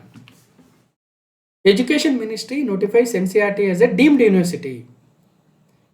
Okay, so the ministry notification enables the NCERT to offer the courses and grant degrees. It directs the educational body to begin doctoral programs. The Education Ministry has issued a notification declaring a National Council for Educational Research and Training NCERT ಏನಿದೆ institution deemed to be a university. ಆ ಮೂಲಕ NCERT ಕೂಡ ತನ್ನದೇ ಆಗಿರ್ತಕ್ಕಂಥ ಕೋರ್ಸಸ್ಸನ್ನು offer ಮಾಡ್ಬೋದು, ಪ್ರೋಗ್ರಾಮ್ಸನ್ನು offer ಮಾಡ್ಬೋದು, ಡಿಗ್ರಿಗಳನ್ನು grant ಮಾಡಬಹುದು. In the notification dated on March 30, the ministry said that the University Grants Commission had approved a experts panel's recommendation to grant the deemed university status to the NCERT, a nodal school curriculum body. ನೋಡೋಣ ಮುಂದೆ ಏನಾಗುತ್ತೆ ಸುದ್ದಿಗೆ ಬಂದಾಗ. ಒಟ್ಟಿನಲ್ಲಿ education ಮಿನಿಸ್ಟ್ರಿಗೆ ಏನು ಮಾಡಿದೆ, NCERTನ deemed to be university ಅಂತ ಘೋಷಣೆ ಅಂತೂ ಮಾಡಿದೆ. ಅದು ಪರ ವಿರೋಧ ಚರ್ಚೆ ನಡೀತಾ ಇದ್ದೇವೆ. ಸೊ ಮುಂದೆ ನೋಡೋಣ. ಒಟ್ಟಾರೆಯಾಗಿ national council of educational research and training NCERT 1961 1ನೇ ಸೆಪ್ಟೆಂಬರ್ ಆರಂಭವಾಗಿತ್ತು. ಇದೊಂದು ಸ್ವಾಯತ್ತ ಬಾಡಿ ಆಗುತ್ತೆ, autonomous body. Okay, government of India, ministry of education ಅಡಿಯಲ್ಲಿ ಬರುತ್ತೆ. ಈಗ ಡಾಕ್ಟರ್ ದಿನೇಶ್ ಪ್ರಸಾದ್ ಸಕ್ಲಾನೀರವರು ಡೈರೆಕ್ಟರ್ ಆಗಿದ್ದಾರೆ. ಸೊ ನವದೆಹಲಿಯಲ್ಲಿ ತನ್ನ ಪ್ರಧಾನ ಕಚೇರಿಯನ್ನು ಹೊಂದಿದೆ. ಇಲ್ಲೆಲ್ಲರ ಇದೆಯಾ headquarters? Right, New Delhi. ಇನ್ನು ಇದು ಈಗ ಡೀಮ್ಡ್ ಟು ಬಿ ಯೂನಿವರ್ಸಿಟಿ ಆಗಿರೋದ್ರಿಂದ UGC ಅಂಡರಲ್ಲಿ ಬರುತ್ತೆ. ಯೂನಿವರ್ಸಿಟಿ ಗ್ರಾಂಟ್ಸ್ ಕಮಿಷನ್ 1953 28 ಡಿಸೆಂಬರ್ ಸ್ಥಾಪನೆ. ಆ ಫೌಂಡರ್ ಮೌಲಾನಾ ಆಜಾದ್ ಅವರು. ಮತ್ತು ಇದು ಅಗೇನ್ ಎಜುಕೇಷನ್ ಮಿನಿಸ್ಟ್ರಿ ಅಡಿಯಲ್ಲಿ ಬರುತ್ತೆ. ಈಗ ವಿನೀತ್ ಜೋಶಿರವರು ಆ್ಯಕ್ಟಿಂಗ್ ಚೇರ್ಮನ್ ಆಗಿದ್ದಾರೆ UGC. Question number 5, Raja Ravi Varma ಅವರ ಕಲೆ ಪ್ರಪಂಚದಾದ್ಯಂತ ಪ್ರಸಿದ್ಧವಾಗಿರ್ತಕ್ಕಂಥದ್ದು ಗೊತ್ತಿದೆ. ಈಗ ಯಾಕೆ ಸುದ್ದಿಯಲ್ಲಿದೆ ಅಂದರೆ, Raja Ravi Varma's Yashoda and Krishna painting sells for Rs 167 crore at Saffron Art, setting a new record for Indian art. Saffron Art ಅಂತಕ್ಕಂಥ ಒಂದು ಆರ್ಟ್ ಮಾರಾಟ ಅಥವಾ ಏನಂತೀವಿ ಹರಾಜು ಸಂದರ್ಭದಲ್ಲಿ ರಾಜ ರವಿವರ್ಮರವರ ಯಶೋಧ ಮತ್ತು ಕೃಷ್ಣ ಆ ಚಿತ್ರಕಲೆ ಏನಿದೆ ಅದಕ್ಕೆ 167 ಕೋಟಿ ರೂಪಾಯಿಗಳು ಮಾರಾಟ ಆಗಿದೆ. ಸೊ ಯಾರು ತೊಗೊಂಡಿದ್ದಾರೆ, ಏನದು ಅಷ್ಟೊಂದು 167 ಕೋಟಿ ರೂಪಾಯಿ ಒಂದು ಪೇಂಟಿಂಗಿಗೆ ಸಿಗ್ತಾ ಇದೆ ಅಂದರೆ ಎಷ್ಟು ಬೆಲೆ ಇದೆ ಕಲೆಗೆ ಅಂತ ತಿಳ್ಕೊಳ್ರಿ. ಸರಿ, ಬನ್ನಿ ಹೇಗಂದರೆ ಏನಿದೆ. ಸೊ ಈ ಒಂದು 167 ಕೋಟಿಗೆ ಹರಾಜಾಗಿರ್ತಕ್ಕಂಥ ರಾಜ ರವಿವರ್ಮ ರಚಿಸಿದ ಯಶೋಧ ಮತ್ತು ಕೃಷ್ಣರ ಚಿತ್ರ ನೋಡ್ಬೋದು. ಈ ಚಿತ್ರದಲ್ಲಿ ಕೃಷ್ಣ ತನ್ನ ತಾಯಿ ಯಶೋಧೆ ಹತ್ರ ಒಂದು ಗ್ಲಾಸ್ ಹಿಡ್ಕೊಂಡು ಹಾಲು ಹಾಕು ಅಂತ ಕೇಳ್ತಾ ಇದ್ದಾನೆ. ನೋಡ್ಬೋದು, ತಾಯಿಯನ್ನು ತಬ್ಬಿಕೊಂಡು ತಾಯಿ ಹಾಲು ಕರಿತಾ ಇದ್ದಾಳೆ.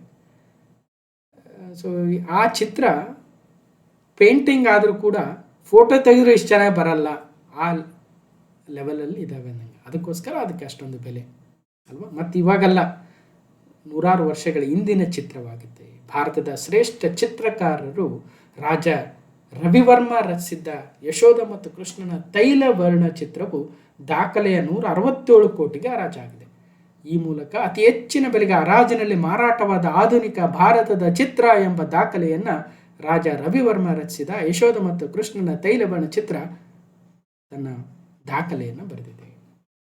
ಮುಂಬೈಯಲ್ಲಿ ಬುಧವಾರ ನಡೆದ ಸ್ಯಾಫ್ರನ್ ಆರ್ಟ್ಸ್ ಸ್ಪ್ರಿಂಗ್ ಲೈವ್ ಹರಾಜಿನಲ್ಲಿ ಸೆರಮ್ ಇನ್ಸ್ಟಿಟ್ಯೂಟ್ ಆಫ್ ಇಂಡಿಯಾ ವ್ಯವಸ್ಥಾಪಕ ನಿರ್ದೇಶಕ ಡಾಕ್ಟರ್ ಸೈರಸ್ ಎಸ್ ಪೂನಾವಾಲಾ, ನಮ್ಮ ಕೋವಿಡ್ ಲಸಿಕೆಗೆ ಫೇಮಸ್ ಆಗಿರ್ತಕ್ಕಂಥ ಒಂದು company serum Institute of India, ಭಾಳ ಮಾತಾಡ್ತಾ ಇದ್ವಿ. ಸೊ ಅದರ ನಿರ್ದೇಶಕರು ಏನಿದ್ದಾರೆ MD, ಅವರು ಡಾಕ್ಟರ್ ಸೈರಸ್ ಎಸ್ ಪೂನಾವಾಲಾ ಈ ಕಲಾಕೃತಿಯನ್ನು ಖರೀದಿ ಮಾಡಿದ್ದಾರೆ. ಈ ಹಿಂದೆ ಕಳೆದ ವರ್ಷ MF ಹುಸೇನ್ ಅವರ ಒಂದು ಚಿತ್ರ 118 ಕೋಟಿಗೆ ಹರಾಜಾಗಿತ್ತು. ಅದೇ ಒಂದು ದಾಖಲೆ ಆಗಿತ್ತು. ಅದನ್ನು ಹಿಂದಕ್ಕೆ ಇವತ್ತು ರವಿವರ್ಮರವರ ಚಿತ್ರ ಹೊಸ ದಾಖಲೆಯನ್ನು ಸೃಷ್ಟಿಸಿದೆ. ರಾಜ ರವಿವರ್ಮ ರಚಿಸಿರುವ ಯಶೋಧ ಮತ್ತು ಕೃಷ್ಣರ ಕಲಾಕೃತಿಯನ್ನು ಖರೀದಿಸಲು ಮತ್ತು ಸಂರಕ್ಷಿಸಲು ಅವಕಾಶ ಸಿಕ್ಕಿರುವುದು ನನ್ನ ಸೌಭಾಗ್ಯ. ಈ ಚಿತ್ರವು ನಮ್ಮ ರಾಷ್ಟ್ರದ ಸಂಪತ್ತು. ಇದು ನಿರಂತರವಾಗಿ ಸಾರ್ವಜನಿಕರ ವೀಕ್ಷಣೆಗೆ ಲಭ್ಯವಾಗುವಂತೆ ಮಾಡಲು ಪ್ರಯತ್ನಿಸುತ್ತೇನೆ ಅಂತ ಸೈರಸ್ ಪೂನಾವಾಲಾರವರು ಈ ಸಂದರ್ಭದಲ್ಲಿ ಹೇಳಿದರು. ಇದು 1890ರ ದಶಕದಲ್ಲಿ ರವಿವರ್ಮ ರಚಿಸಿರುವ ಸುಂದರ ಚಿತ್ರಕಲೆ. ಈ ಚಿತ್ರದಲ್ಲಿ ಯಶೋಧ ಹಾಲು ಕರೆಯುತ್ತಿದ್ದಾಳೆ. ಬಾಲಕೃಷ್ಣನು ತಾಯಿಯ ಬೆನ್ನಿಗೆ ಹೊರಗೆ ನಿಂತು ಕೈಯಲ್ಲಿ ಲೋಟ ಹಿಡಿದು ಹಾಲು ಕೊಡುವಂತೆ ಕೇಳುತ್ತಿದ್ದಾನೆ. ಇದು ತಾಯಿ ಮಗುವಿನ ನಡುವಿನ ಬಾಂಧವ್ಯವನ್ನು ಸೂಕ್ಷ್ಮವಾಗಿ ಕಟ್ಟಿಕೊಟ್ಟಿರ್ತಕ್ಕಂಥವು ಮತ್ತು ಚಿತ್ರವು ನೈಜತೆಯಿಂದ ಮೈದುಂಬಿಕೊಂಡಿದೆ. ರೈಟ್, ನೋಡ್ಬೋದು ಅದರ ಒಂದು ಚಿತ್ರ ಮತ್ತು ರಾಜ ರವಿವರ್ಮರವರನ್ನು ನೋಡ್ಬೋದು. ಜೊತೆಗೆ ಇದನ್ನು ಹರಾಜಿನಲ್ಲಿ ಪಡೆದಿರ್ತಕ್ಕಂತಹ ಸೈರಸ್ ಪೂನಾವಾಲಾರವರ ಇಮೇಜನ್ನು ಕೂಡ ಕಾಣ್ಬೋದು.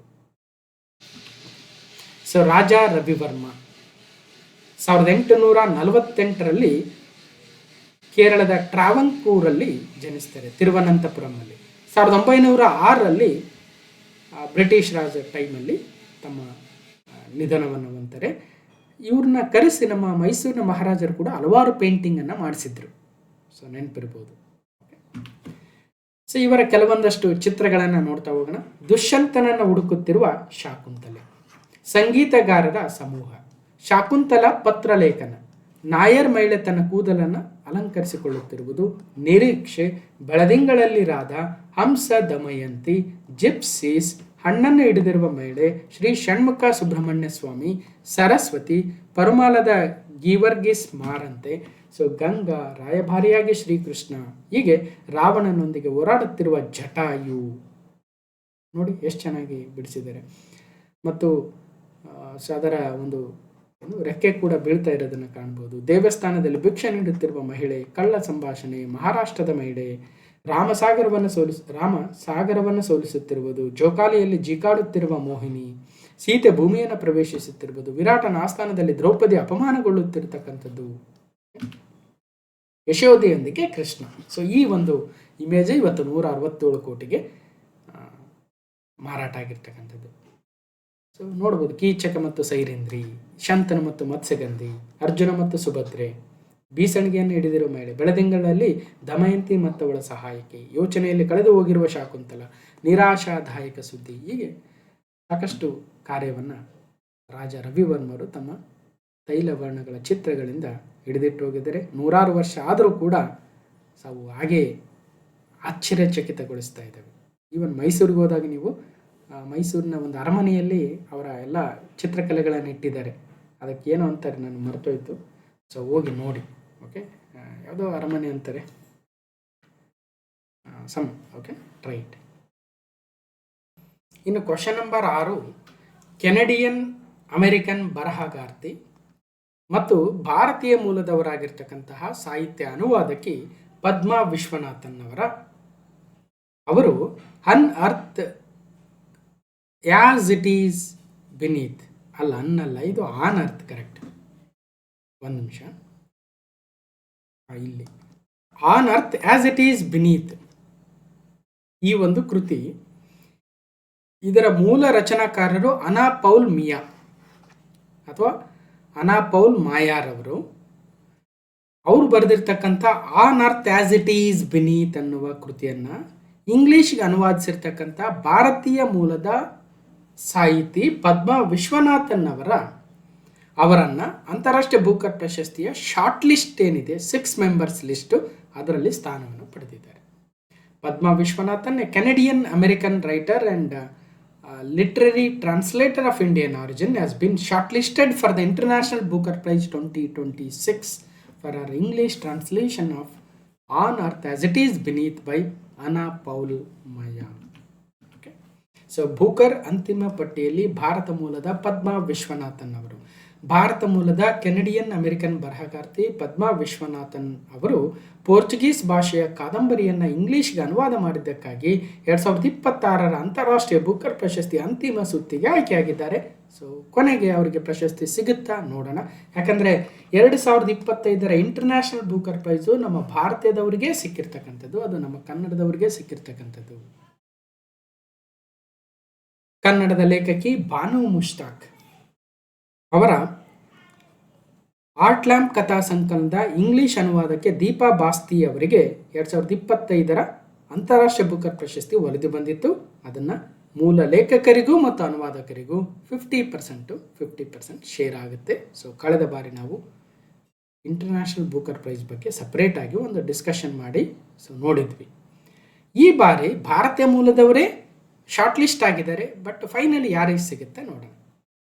ಪದ್ಮ ವಿಶ್ವನಾಥನ್ ಅವರು ಬ್ರೆಜಿಲ್ ಲೇಖಕಿ ಅನಪೌಲಾ ಮಯ್ಯಾ ಅವರ on earth as it is beneath ಎನ್ನುವ ಪೋರ್ಚುಗೀಸ್ ಭಾಷೆಯ ಕಾದಂಬರಿಯನ್ನು ಈಗ ಇಂಗ್ಲಿಷ್ಗೆ ಅನುವಾದಿಸಿದ್ದಾರೆ. ಸೊ ಫೈನಲ್ ಪಟ್ಟಿಯಲ್ಲಿದ್ದಾರೆ. ಸೊ ನೋಡೋಣ ಮುಂದೆ ಏನಾಗುತ್ತೆ ಅಂತ. Ana Paula Maia on earth as it is beneath translated by Padma Vishwanathan. Okay, ಇವರೇ ಪದ್ಮ ವಿಶ್ವನಾಥನ್, ಭಾರತೀಯ ಮೂಲದವರು. ಕ್ಲಾಸ್ ನಂಬರ್ 804ರಲ್ಲಿ ಇಂಟರ್ನ್ಯಾಷನಲ್ ಬೂಕರ್ ಪ್ರೈಸ್ 2025, ಬೂಕರ್ ಪ್ರಶಸ್ತಿಗಳು 2025, ಅದರಲ್ಲಿ international Booker prize Banu Mushtaq ಅವರಿಗೆ ಸಂದಿತ್ತು. ಅದ್ರ ಬಗ್ಗೆ ನಾವು ಹಿಂದೆ ಮಾತಾಡಿದ್ವಿ. ಕ್ವಶನ್ ನಂಬರ್ 7, ಕರ್ನಾಟಕದಲ್ಲಿ ಏಪ್ರಿಲ್ 2ರಂದು ಆಚರಿಸಲಾಗುವ ಪೊಲೀಸ್ ಧ್ವಜ ದಿನವು 1965ರಲ್ಲಿ ಆ ದಿನದಂದು ಕರ್ನಾಟಕ ಪೊಲೀಸ್ ಪಡೆಯ ರಚನೆಯನ್ನು ಸ್ಮರಿಸುತ್ತದೆ ಅಂತೆ. ಸೊ ಪೊಲೀಸ್ ಫ್ಲಾಗ್ ಡೇ ಯಾವತ್ತು ಅಂತ PC ಎಕ್ಸಾಮ್ಗಳಲ್ಲಿ, PSI ಎಕ್ಸಾಮಲ್ಲಿ ಬಹಳ ಕೇಳ್ತಾರೆ. April 2 police flag day 2 April 2026 ಆಚರಣೆ ಮಾಡಿದ್ದಾರೆ. ಸೊ ಇದನ್ನು ಮತ್ತೆ ಡೇಸ್ ಆ್ಯಂಡ್ ಥೀಮ್ಸಲ್ಲಿ ನಾವು ಇನ್ನೊಂದ್ಸಲ ನೋಡೋಣ. ನಮ್ಮ ಧೀರ ಪೊಲೀಸರ ನಿಸ್ವಾರ್ಥ ಸೇವೆ, ಧೈರ್ಯ, ಶೌರ್ಯ ಮತ್ತು ಕರ್ತವ್ಯ ನಿಷ್ಠೆಯನ್ನು ಗೌರವಿಸುವ ಸುದಿನ ಪೊಲೀಸ್ ಧ್ವಜ ದಿನಾಚರಣೆ 2 ಏಪ್ರಿಲ್ 2026. ಪೊಲೀಸ್ ಕರ್ತವ್ಯ ನಿಷ್ಠೆಗೆ ನಮ್ಮ ಅನಂತ ನಮನಗಳು. ಸೊ ಯಾರಿದ್ದಾರೆ? ಗೃಹ ಸಚಿವರು G. ಪರಮೇಶ್ವರ್ ಅವರು ಇದ್ದಾರೆ. ಸಿವಿಲ್ PC ಎಕ್ಸಾಮಲ್ಲಿ ಒಂದ್ಸಲ ಕೇಳಿದ್ರು, ಈ ಕೆಳಗಿನ ಯಾವ ದಿನವನ್ನು ಕರ್ನಾಟಕದಲ್ಲಿ ಪೊಲೀಸ್ ಧ್ವಜ ದಿನ ಎಂದು ಆಚರಿಸಲಾಗುತ್ತದೆ? So 2 April. ಕ್ವಶನ್ ನಂಬರ್ 8, ಮಾರ್ಚ್ನಲ್ಲಿ GST ಸಂಗ್ರಹವು 8.8% ಏರಿಕೆಯಾಗಿ 2 ಲಕ್ಷ ಕೋಟಿ ರೂಪಾಯಿ ದಾಟಿದೆ. 2026 ಹಣಕಾಸು ವರ್ಷದಲ್ಲಿ 8.3% ಬೆಳವಣಿಗೆಯನ್ನು ಕೂಡ ದಾಖಲೆ ಮಾಡಿದೆ. ಸೊ GST ಕಲೆಕ್ಷನ್ ಎಷ್ಟು ಅಂದಂಗೆ ಅರ್ಥ. GST 2 ಲಕ್ಷ ಕೋಟಿ ಸಂಗ್ರಹ ಆಗಿದೆ. ಮತ್ತೆ ಏಪ್ರಿಲ್ ತಿಂಗಳಿಂದ ಮಾರ್ಚ್ ತಿಂಗಳವರೆಗೆ, ಏಪ್ರಿಲ್ 2025ರಿಂದ ಮಾರ್ಚ್ 2026ರವರೆಗೆ 1 ವರ್ಷ ಕಂಪ್ಲೀಟ್ ಆಯಿತು, ಆರ್ಥಿಕ ವರ್ಷ. ಈ ಆರ್ಥಿಕ ವರ್ಷದಲ್ಲಿ ಒಟ್ಟು ಎಷ್ಟು ಕಲೆಕ್ಷನ್ ಆದಂಗೆ ಆಯಿತು ಅನ್ನೋದು ಕೂಡ ಕುತೂಹಲ. 22.27 ಲಕ್ಷ ಕೋಟಿ ಸಂಗ್ರಹ ಆಯಿತು ಕಳೆದ ಆರ್ಥಿಕ ವರ್ಷದಲ್ಲಿ. ಸರಕು ಮತ್ತು ಸೇವಾ ತೆರಿಗೆ GST ಮೂಲಕ ಮಾರ್ಚ್ ತಿಂಗಳಿನಲ್ಲಿ 2 ಲಕ್ಷ ಕೋಟಿ ರೂಪಾಯಿಗಳ ವರಮಾನ ಸಂಗ್ರಹವಾಗಿದ್ದು, ಇದು ಆ ಇಡೀ ಆರ್ಥಿಕ ವರ್ಷದಲ್ಲಿ 3ನೇ ಅತಿ ದೊಡ್ಡ ಮಾಸಿಕ ಸಂಗ್ರಹವಾಗಿತ್ತು. ಗಮನಿಸಬೇಕು, ಸೆಪ್ಟೆಂಬರ್ ತಿಂಗಳಲ್ಲಿ 2025ರಲ್ಲಿ GST 2.0 ಬಂದಿತ್ತು. ಅದಾದ ಮೂಲಕ GST ಸಂಗ್ರಹದಲ್ಲಿ ಸ್ವಲ್ಪ ಕುಸಿತ ಕಂಡಿದ್ದನ್ನು ಕಾಣ್ತಾ ಇದ್ವಿ. ಕಳೆದ ವರ್ಷ ಇದೇ ಮಾರ್ಚಲ್ಲಿ 1.83 ಲಕ್ಷ ಕೋಟಿ ಸಂಗ್ರಹವಾಗಿದ್ದರೆ ಆ ವರ್ಷದಿಂದ ಮುಂದಿನ ವರ್ಷಕ್ಕೆ 8.8ರಷ್ಟು ಹೆಚ್ಚಳವಾಗಿದ್ದನ್ನು ಕಾಣಬಹುದು. ಇನ್ನೊಂದು ಅಂಶ, 2025-26 ಆರ್ಥಿಕ ವರ್ಷ ಮುಕ್ತಾಯವಾಗಿದ್ದು ಏಪ್ರಿಲ್ನಿಂದ ಮಾರ್ಚ್ವರೆಗೆ ಒಟ್ಟು GST ಸಂಗ್ರಹ 22.27 ಲಕ್ಷ ಕೋಟಿ ಇದೆ. ನೆನ್ಪಿಡಬೇಕು, ಇಡೀ ಆರ್ಥಿಕ ವರ್ಷದಲ್ಲಿ ಎಷ್ಟು ಸಂಗ್ರಹ ಆಯ್ತು ರೀ ಅಂತಂದರೆ 22.27 ಲಕ್ಷ ಕೋಟಿ ಸಂಗ್ರಹ ಆಯಿತು. ಅದರಿಂದಿನ ವರ್ಷಕ್ಕೆ ಹೋಲಿಸಿದರೆ 8.3ರಷ್ಟು ಬೆಳವಣಿಗೆ ಕೂಡ ಆಗಿದೆ. ಓಕೆ, ಮತ್ತು 2025 ಏಪ್ರಿಲಲ್ಲಿ ಸಂಗ್ರಹವಾಗಿರತಕ್ಕಂಥ 2.36 ಲಕ್ಷ ಕೋಟಿ ಏನಿದೆ, ಅದು ಇಡೀ GST ಜಾರಿಯಾದಾಗಿನಿಂದ ಕಲೆಕ್ಷನ್ ಆಗಿರ್ತಕ್ಕಂಥ ಅತಿ ದೊಡ್ಡ GST ಸಂಗ್ರಹ ಅಂದರೆ 2025 ಏಪ್ರಿಲ್ ತಿಂಗಳು 2.36 ಅಥವಾ 37 ಲಕ್ಷ ಕೋಟಿ. ಇನ್ನು ಮಹಾರಾಷ್ಟ್ರ, ಕರ್ನಾಟಕ, ತೆಲಂಗಾಣಗಳು ಸಂಗ್ರಹದಲ್ಲಿ ಏರಿಕೆಯನ್ನು ಕಂಡಿದ್ದಾವೆ. ಕೆಲವೊಂದು ರಾಜ್ಯಗಳು ಇಳಿಕೆಯನ್ನು ಕೂಡ ಕಂಡಿದ್ದಾವೆ. ಒಟ್ಟಾರೆಯಾಗಿ ಮಾರ್ಚ್ 2026 ಸುಮಾರು 2 ಲಕ್ಷ ಕೋಟಿಗಳ ಸಂಗ್ರಹ. GST ಬಗ್ಗೆ ಯಾವಾಗಲೂ ನಾವು ಒಂದಷ್ಟು ರಿವಿಷನ್ ಮಾಡ್ಕೊಳ್ತಾ ಇರ್ತೀವಿ. ಸೊ GST ಜಾರಿಯಾಗಿದ್ದು ಭಾರತೀಯ ಸಂವಿಧಾನದ 101ನೇ ತಿದ್ದುಪಡಿ ಕಾಯ್ದೆ ಮೂಲಕ. ತಿದ್ದುಪಡಿ ಕಾಯ್ದೆ number 101, bill number 122. Okay, article 279A ಸೇರಿಸೋ ಮೂಲಕ GST ಕೌನ್ಸಿಲ್ ತಂದರು.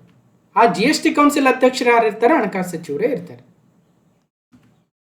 ಮತ್ತು 3 ರೀತಿ GST: central GST, state GST, integrated GST. ಮತ್ತು 4 ಸ್ಲ್ಯಾಬ್ ಇದ್ದವು: 5%, 12%, 18%, 28%. ಬಟ್ ಈಗ ಇದನ್ನು ತೆಗೆದು 3 ಸ್ಲ್ಯಾಬ್ ಮಾಡಿದ್ದಾರೆ. Actually 2 slab, 5% and 18%.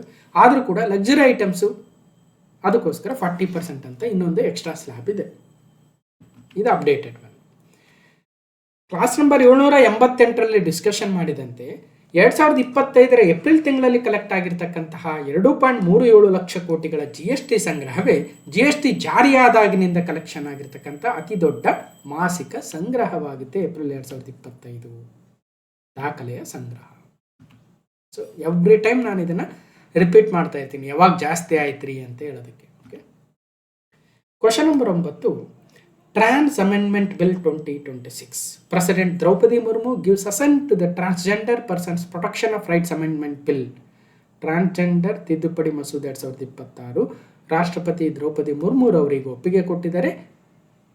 ಟ್ರಾನ್ಸ್ಜೆಂಡರ್ ವ್ಯಕ್ತಿಗಳ ಹಕ್ಕುಗಳ ರಕ್ಷಣೆ ತಿದ್ದುಪಡಿ ಮಸೂದೆಗೆ ಒಪ್ಪಿಗೆ ಕೊಡೋ ಮೂಲಕ ಏನು ಬದಲಾವಣೆ ಆಗಿದೆ, ಇದೊಂದು ಎಸ್ಸೆಗೆ ಎಲಿಜಿಬಲ್ ಆಗಿರ್ತಕ್ಕಂಥ ಟಾಪಿಕ್ ಆಗುತ್ತೆ. ಸ್ವಲ್ಪ ಡೀಪ್ ಆಗಿ ಇದ್ರ ಬಗ್ಗೆ ತಿಳ್ಕೋಬೇಕು. ಸೊ ಯಾರು UPSC ಅಥವಾ KS ಮೇನ್ಸ್ ಲೆವೆಲ್ ಪ್ರಿಪೇರ್ ಆಗ್ತಾ ಇರ್ತಾರೆ ಅವರು ಸ್ವಲ್ಪ ಎಕ್ಸ್ಟ್ರಾ ಎಫರ್ಟ್ ಹಾಕಿ ನೀವು ಹೆಚ್ಚಿನ ಮಾಹಿತಿ ತಿಳ್ಕೊಳ್ರಿ. ಈಗ ನಾನು ಇದ್ರ ಬಗ್ಗೆ ಓವರ್ವ್ಯೂ ಆಗಿ ಏನು ತಿಳ್ಕೋಬೇಕು ಹೇಳ್ತಾ ಹೋಗ್ತೀನಿ. ಓಕೆ, ನಿರ್ದಿಷ್ಟ ವರ್ಗ ಆಧಾರಿತ ವ್ಯಾಖ್ಯಾನಕ್ಕೆ ನೂತನ ಕಾಯ್ದೆ ಒತ್ತು ಏನು ಹೇಳುತ್ತೆ? ನೂತನ ಟ್ರಾನ್ಸ್ಜೆಂಡರ್ ಕಾಯ್ದೆ. ಇತ್ತೀಚೆಗಷ್ಟೇ ಲೋಕಸಭೆಯು ಟ್ರಾನ್ಸ್ಜೆಂಡರ್ ವ್ಯಕ್ತಿಗಳ ಹಕ್ಕುಗಳ ರಕ್ಷಣೆ ತಿದ್ದುಪಡಿ ಕಾಯ್ದೆ 2026 ಅಂಗೀಕರಿಸಿದೆ. ಸರ್ಕಾರವು ಕಾಯ್ದೆಯನ್ನು ಅಂಚಿನಲ್ಲಿರುವ ಸಮುದಾಯಕ್ಕೆ ನಿಖರವಾದ ರಕ್ಷಣೆ ನೀಡುವ ಕ್ರಮ ಎಂದು ಬಣ್ಣಿಸಿದರೆ, ಸೊ ಮತ್ತೊಂದೆಡೆ ರಾಷ್ಟ್ರದಾದ್ಯಂತ ಪರ ವಿರೋಧ ಚರ್ಚೆಗಳು ಕೂಡ ನಡೀತಾ ಇದ್ದಾವೆ. 2026 ಈ ಕಾಯ್ದೆಯು 2019 ಐತಿಹಾಸಿಕ ಕಾಯ್ದೆಗೆ ಮಹತ್ವದ ತಿದ್ದುಪಡಿಗಳನ್ನು ತಂದಿದೆ. ಇದರರ್ಥ 2019 ಒಂದು ಕಾಯ್ದೆ ಬಂದಿತ್ತು ಅನ್ನಂಗೆ ಅರ್ಥ, ರೈಟ್? ಈಗ 2026 ಈ ಕಾಯ್ದೆಗೆ ತಿದ್ದುಪಡಿ ಕೂಡ ತಂದಿದ್ದಾರೆ ಅನ್ನಂಗೆ ಅರ್ಥ ಆಯಿತು ನಮಗೆ.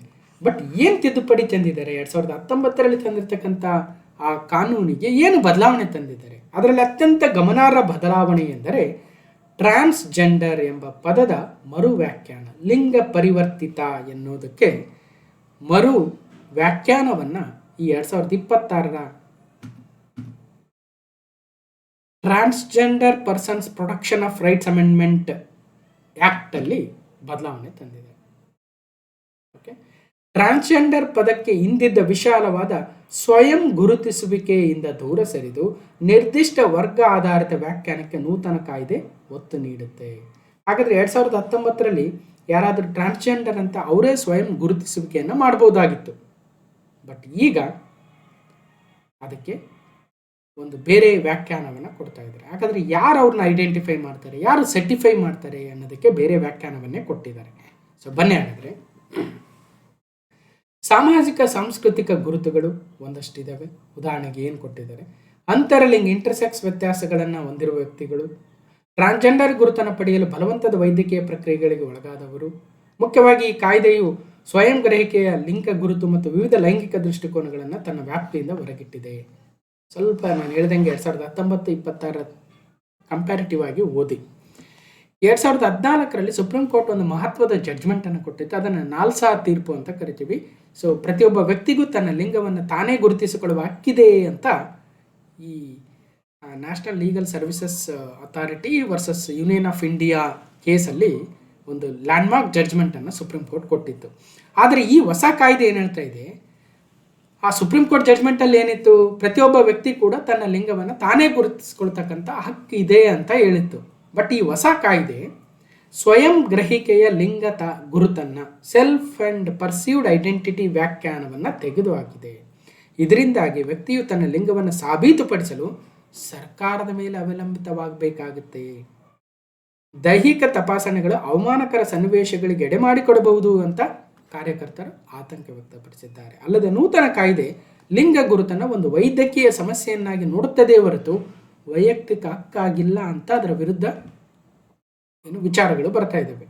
ಸಾಂಪ್ರದಾಯಿಕ ಸಂಸ್ಕೃತಿಗಳಿಗೆ ಸೇರಿದ ಟ್ರಾನ್ಸ್ ಪುರುಷರು, ಟ್ರಾನ್ಸ್ ಮಹಿಳೆಯರು ಕಾನೂನಿನ ವ್ಯಾಪ್ತಿಯಿಂದ ಹೊರಗುಳಿದರೂ ಉಳಿಯಬಹುದು. ಇದರಿಂದಾಗಿ ಅನೇಕರು ಅಲೈಂಗಿಕ ಸೌಲಭ್ಯಗಳಿಂದ ವಂಚಿತರಾಗಬಹುದು ಅಂತ ಹೇಳ್ತಾ ಇದ್ದಾರೆ. ಈ ತಿದ್ದುಪಡಿಗೆ ಏನು ಕಾರಣ? 2019 ವ್ಯಾಖ್ಯಾನವು ಅಸ್ಪಷ್ಟವಾಗಿತ್ತು ಮತ್ತು ಇದು ಅನುಷ್ಠಾನದಲ್ಲಿ ಸಂದೇಹ ಮತ್ತು ತೊಂದರೆಗಳಿಗೆ ಕಾರಣವಾಗಿತ್ತು ಎಂಬುದು ಸರ್ಕಾರದ ವಾದ. ಈ ವ್ಯಾಖ್ಯಾನವನ್ನು ಕಿರಿದಾಗಿಸುವ ಮೂಲಕ ಕಲ್ಯಾಣ ಯೋಜನೆಗಳಿಗೆ, ಉದಾಹರಣೆಗೆ ಆಯುಷ್ಮಾನ್ ಭಾರತ TG+ ಆರೋಗ್ಯ ಯೋಜನೆ ಕೇವಲ ವೈಯಕ್ತಿಕ ಆಯ್ಕೆಯಿಂದ ಟ್ರಾನ್ಸ್ಜೆಂಡರ್ ಆಗಿ ಬದಲಾದವರಿಗೆ ಸಿಗದೆ ಜೈವಿಕ ಮತ್ತು ಸಾಂಪ್ರದಾಯಿಕ ಕಾರಣಗಳಿಂದಾಗಿ ತೀವ್ರ ಮತ್ತು ದಬ್ಬಾಳಿಕೆಯ ಸಾಮಾಜಿಕ ಬಹಿಷ್ಕಾರವನ್ನು ಎದುರಿಸುತ್ತಿರುವ ಟ್ರಾನ್ಸ್ಜೆಂಡರ್ ವ್ಯಕ್ತಿಗಳಿಗೆ ತಲುಪುವಂತೆ ಮಾಡುವುದು ಸಾಮಾಜಿಕ ನ್ಯಾಯ ಮತ್ತು ಸಬಲೀಕರಣ ಸಚಿವಾಲಯದ ಗುರಿಯಾಗಿದೆ. ಇದರ ಅರ್ಥ ಏನಾಗ್ತಾ ಇದೆ ಅಂದರೆ, ತಾವೇ ವೈಯಕ್ತಿಕ ಆಯ್ಕೆಯಿಂದ ಬದಲಾದವರಿಗೆ ಇದರಿಂದ ದೂರ ಇಡಬೇಕನ್ನೋ ಉದ್ದೇಶ ಇದ್ದಂಗಿದೆ. ನ್ಯಾಚುರಲ್ ಆಗಿ, ಜೈವಿಕವಾಗಿ, ಸಾಂಪ್ರದಾಯಿಕ ಕಾರಣಗಳಿಗಾಗಿ ಏನಾದರೂ ಅವರು ಸಾಮಾಜಿಕ ಬಹಿಷ್ಕಾರದಿಂದ ಎದುರಿಸ್ತಾ ಇದ್ದರೆ ಅಂಥವರಿಗೆ ಸರ್ಕಾರದ ಕಲ್ಯಾಣ ಯೋಜನೆಗಳು ತಲುಪಬೇಕು. ತಾವೇ ವೈಯಕ್ತಿಕವಾಗಿ ಬದಲಾವಣೆಗೊಂಡವರಿಗೆ ಈ ಯೋಜನೆಗಳು ಸಿಗಬಾರ್ದು ಅನ್ನೋದು ಉದ್ದೇಶ ಇರಬೇಕನ್ನಿಸುತ್ತೆ. ಯಾಕೆ ವಿವಾದ ಆಗಿದೆ ಹಾಗಾದರೆ? ಕಾರ್ಯಕರ್ತರು ಮತ್ತು ಕಾನೂನು ತಜ್ಞರಿಂದ ಕಾಯ್ದೆಯು ಪ್ರತಿರೋಧವನ್ನು ಎದುರಿಸ್ತಾ ಇದೆ. ನೂತನ ಕಾಯ್ದೆಯಲ್ಲಿನ ಬದಲಾವಣೆಗಳು ಲಿಂಗ ಪರಿವರ್ತಿತ ಸಮುದಾಯವನ್ನು ಸಬಲೀಕರಣಗೊಳಿಸುವ ಬದಲು ಅವರನ್ನು ಮತ್ತಷ್ಟು ನಿಯಂತ್ರಣಕ್ಕೆ ಒಳಪಡಿಸುತ್ತದೆ ಎಂಬುದು ಅವರ ಅಭಿಪ್ರಾಯವಾಗಿದೆ. ಅಂದರೆ ಈಗ ಟ್ರಾನ್ಸ್ಜೆಂಡರ್ ಅಂತ ವೈಯಕ್ತಿಕ ಆಯ್ಕೆ ಏನಿತ್ತು 2014 NALSA versus Union of India ಕೇಸಸ್ಸಲ್ಲಿ ಪ್ರತಿಯೊಬ್ಬ ವ್ಯಕ್ತಿ ತನ್ನ ಲಿಂಗವನ್ನು ತಾನೇ ಗುರುತಿಸ್ಕೊಳ್ತಕ್ಕಂಥ ಹಕ್ಕಿತ್ತು. ಬಟ್ ಈಗ ಆಗಾಗ್ತಾ ಇಲ್ಲ. ಸರ್ಕಾರ ಇದರಲ್ಲಿ ಇನ್ವಾಲ್ವ್ ಆಗ್ತಾ ಇದೆ. ಸರ್ಕಾರದ ಮೇಲೆ ಇವರು ಅವಲಂಬಿತ ಆಗಬೇಕಾಗುತ್ತೆ, ಅವರು ಯಾರು ಏನು ಕೆಟಗರಿಗೆ ಸೇರಿಕೊಂಡಿದ್ದಾರೆ ಅಂತ. ಆಗ ಸ್ವಲ್ಪ ಸ್ಟ್ರಿಕ್ಟ್ ಆಗುತ್ತೆ ಕಾನೂನು. ಅದರಿಂದ ನಮಗೆ ತೊಂದರೆ ಆಗ್ತಾ ಇದೆ ಅಂತ ಅವರು ಹೋರಾಟವನ್ನು ಮಾಡ್ತಾ ಇದ್ದಾರೆ. ಭಾಳ ಡೀಟೇಲ್ಸ್ ಇದೆ. ಸ್ವಲ್ಪ ಯಾರು KPSC ಮೇನ್ಸ್ ಅಥವಾ ಎಸ್ಸೆ ಬರೀತಕ್ಕಂಥ, ಈವನ್ PSI ಎಸ್ಸೆ ಬರೆಯೋರಿಗೂ ಕೂಡ ಅನುಕೂಲ ಆಗುತ್ತೆ. ಒಂದ್ಸಲ ನೀಟಾಗಿ ಓದಿ ಇದರ PDF ಕೊಟ್ಟಾಗ. Class number 625 KS 2024 prelims paper 1ನಲ್ಲಿ ಒಂದು ಪ್ರಶ್ನೆ ಇತ್ತು. ಏನಂತ, ಸರ್ವೋಚ್ಚ ನ್ಯಾಯಾಲಯದ ಯಾವ ತೀರ್ಪು ತೃತೀಯ ಲಿಂಗಿಗಳನ್ನು 3ನೇ ಸಮುದಾಯವೆಂದು ಘೋಷಿಸಿದೆ ಮತ್ತು ತೃತೀಯ ಲಿಂಗಿಗಾಗಿ ಪ್ರತ್ಯೇಕ ಕಾಲಮನ್ನು ಉದ್ಯೋಗ ಅರ್ಜಿಗಳು ಹೊಂದಿರುವಂತೆ ಆದೇಶಿಸಿದೆ? Which judgment of the Supreme Court declared transgenders as a third community and ordered job application to have a separate column for the third gender? ಯಾವ ಕೇಸು? ಅದೇ ಹೇಳ್ತಾ ಇದೀವಲ್ಲ, NLSA versus Union of India, national Legal Services Authority versus Union of India ಕೇಸಲ್ಲಿ supreme court ಇಲ್ಲ, ಅವ್ರನ್ನ 3ನೇ column ಆಗಿ 3ನೇ ಸಮುದಾಯ ಅಂತ ಘೋಷಣೆ ಮಾಡಿತ್ತು ಮತ್ತು 3ನೇ ಕಾಲಮ್ ಕೊಡಿ ನೀವು ಅವರಿಗೆ ಪ್ರತ್ಯೇಕವಾಗಿ ಅಂತ ಜಡ್ಜ್ಮೆಂಟನ್ನು ಕೊಟ್ಟಿತ್ತು. ನಾವು ಈ ಜಡ್ಜ್ಮೆಂಟ್ಗಳ ಬಗ್ಗೆ ಕ್ಲಾಸ್ ನಂಬರ್ 557, 558, 560, 561ನಲ್ಲಿ ಸುಪ್ರೀಂ ಕೋರ್ಟ್ ಲ್ಯಾಂಡ್ಮಾರ್ಕ್ ಜಡ್ಜ್ಮೆಂಟ್ಸ್ ಅಂತ ಹಳೆ ಪ್ರಶ್ನೆ ಪತ್ರಿಕೆಗಳನ್ನು ಸೇರಿಸಿ ಒಂದು 4 ವಿಡಿಯೋ ಮಾಡಿದ್ದೆ. ಭಾಳ ಡೀಪಾಗಿ ಆ ಕಾನೂನು ಜಡ್ಜ್ಮೆಂಟ್ಗಳನ್ನು ಅರ್ಥ ಮಾಡಿಕೊಂಡು ಒಂದು ಲೆವೆಲಲ್ಲಿ ನಿಮಗೆ ಕಾಂಪಿಟೇಟಿವ್ ಎಕ್ಸಾಮ್ ಅವರಿಗೆ ಅರ್ಥ ಆಗಲಿ ಅನ್ನೋ ಉದ್ದೇಶಕ್ಕೆ ಮಾಡಿದ್ದೆ. ಭಾಳ ಯೂಸ್ಫುಲ್ ಆಗಿದ್ದವು ಕೂಡ. ಇನ್ನು ಪಾರ್ಟ್ 5, ಪಾರ್ಟ್ 6, ಪಾರ್ಟ್ 7 ಮಾಡೋಣ ಅಂತ ಅಂದ್ಕೊಂಡಿದ್ದೀನಿ. ಸೊ ನೋಟಿಫಿಕೇಶನ್ ಆಗಲಿ, ಡೆಫಿನೆಟ್ಲಿ ಮಾಡಿಕೊಡ್ತೀನಿ. Judgment day. The Supreme Court upheld that the transgender persons have the right to decide their self-identified gender. National Legal Services Authority versus Union of India ಕೇಳ್ಬೋದು ಎಕ್ಸಾಮಲ್ಲಿ. NLSA versus Union of India case ಯಾವುದಕ್ಕೆ ಸಂಬಂಧಿಸಿದೆ ಅಲ್ವಾ? Transgender ಸಂಬಂಧಿತವಾಗಿರ್ತಕ್ಕಂಥದ್ದು. ಅದ್ರ ಜೊತೆಗೆ ಹಲವಾರು even Navtej Singh Johar versus Union of India case ಏನಿದೆ, IPC 377 ಕೇಸ್ ಮೇಲೆ ನೀವು ಕ್ಲಾಸ್ ನಂಬರ್ ಈ 557, 558, 560, 561 ಹೋಗಿ ನೋಡಿ. ದೊಡ್ಡ ದೊಡ್ಡ ಲ್ಯಾಂಡ್ಮಾರ್ಕ್ ಜಡ್ಜ್ಮೆಂಟ್ಗಳನ್ನು ಡಿಸ್ಕಷನ್ ಮಾಡಿದ್ದೀವಿ. ಸಾಕಷ್ಟಿದ್ದಾವೆ, ಕೆಲವೊಂದಷ್ಟು ಮಿಸ್ ಆಗಿರ್ತವೆ, ಅವನ್ನ 5, 6, 7 ಪಾರ್ಟಲ್ಲಿ ಯಾವಾಗಾರು ಮಾಡಿಕೊಡೋಣ. ಈಗ 25ನೇ ಕೇಸ್ ಡಿಸ್ಕಷನ್ ಮಾಡಿದ್ದೀವಿ, ನವತೇಜ್ ಸಿಂಗ್ ಜೋಹರ್ ಮತ್ತು union of versus Union of India case. ಅದು ಯಾವುದಕ್ಕೆ ಸಂಬಂಧಿಸಿದೆ ಹೋಗಿ ನೋಡಿ. ಈ ರಿಲೇಟೆಡ್ ಟು ಈ ಇಶ್ಯೂ ಇರೋದ್ರಿಂದ ಅದನ್ನು ಹಾಕಿರ್ತಕ್ಕಂಥದ್ದು. Even case Puttaswamy versus Union of India case ಕೂಡ ಇಲ್ಲಿ ಖಾಸಗಿತನದ ವಿಚಾರ ಬಂದಿತ್ತು, ಬಟ್ ಅದಕ್ಕೂ ಈ ಕೇಸ್ಗೂ ಸಂಬಂಧ ಇಲ್ಲದೆ ಇದ್ರೂ ಕೂಡ ಜಸ್ಟ್ ನೋಡ್ಕೊಳ್ಳಿ ಏನೇನಿದೆ ಅಂತ.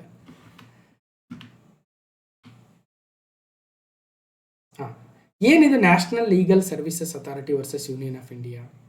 ಇದೊಂದು ಲ್ಯಾಂಡ್ಮಾರ್ಕ್ ಜಡ್ಜ್ಮೆಂಟ್ ತೀರ್ಪಾಗುತ್ತೆ. ತೃತೀಯ ಲಿಂಗಿಗಳನ್ನು 3ನೇ ಸಮುದಾಯ ಎಂದು ಸುಪ್ರೀಂ ಕೋರ್ಟ್ ಘೋಷಣೆ ಮಾಡಿರ್ತಕ್ಕಂಥದ್ದು. ಭಾರತದ ಸಂವಿಧಾನದ ಅಡಿಯಲ್ಲಿ ಮೂಲಭೂತ ಹಕ್ಕುಗಳು ಅವರಿಗೂ ಕೂಡ ಸಮಾನವಾಗಿ ಅನ್ವಯಿಸ್ತವೆ.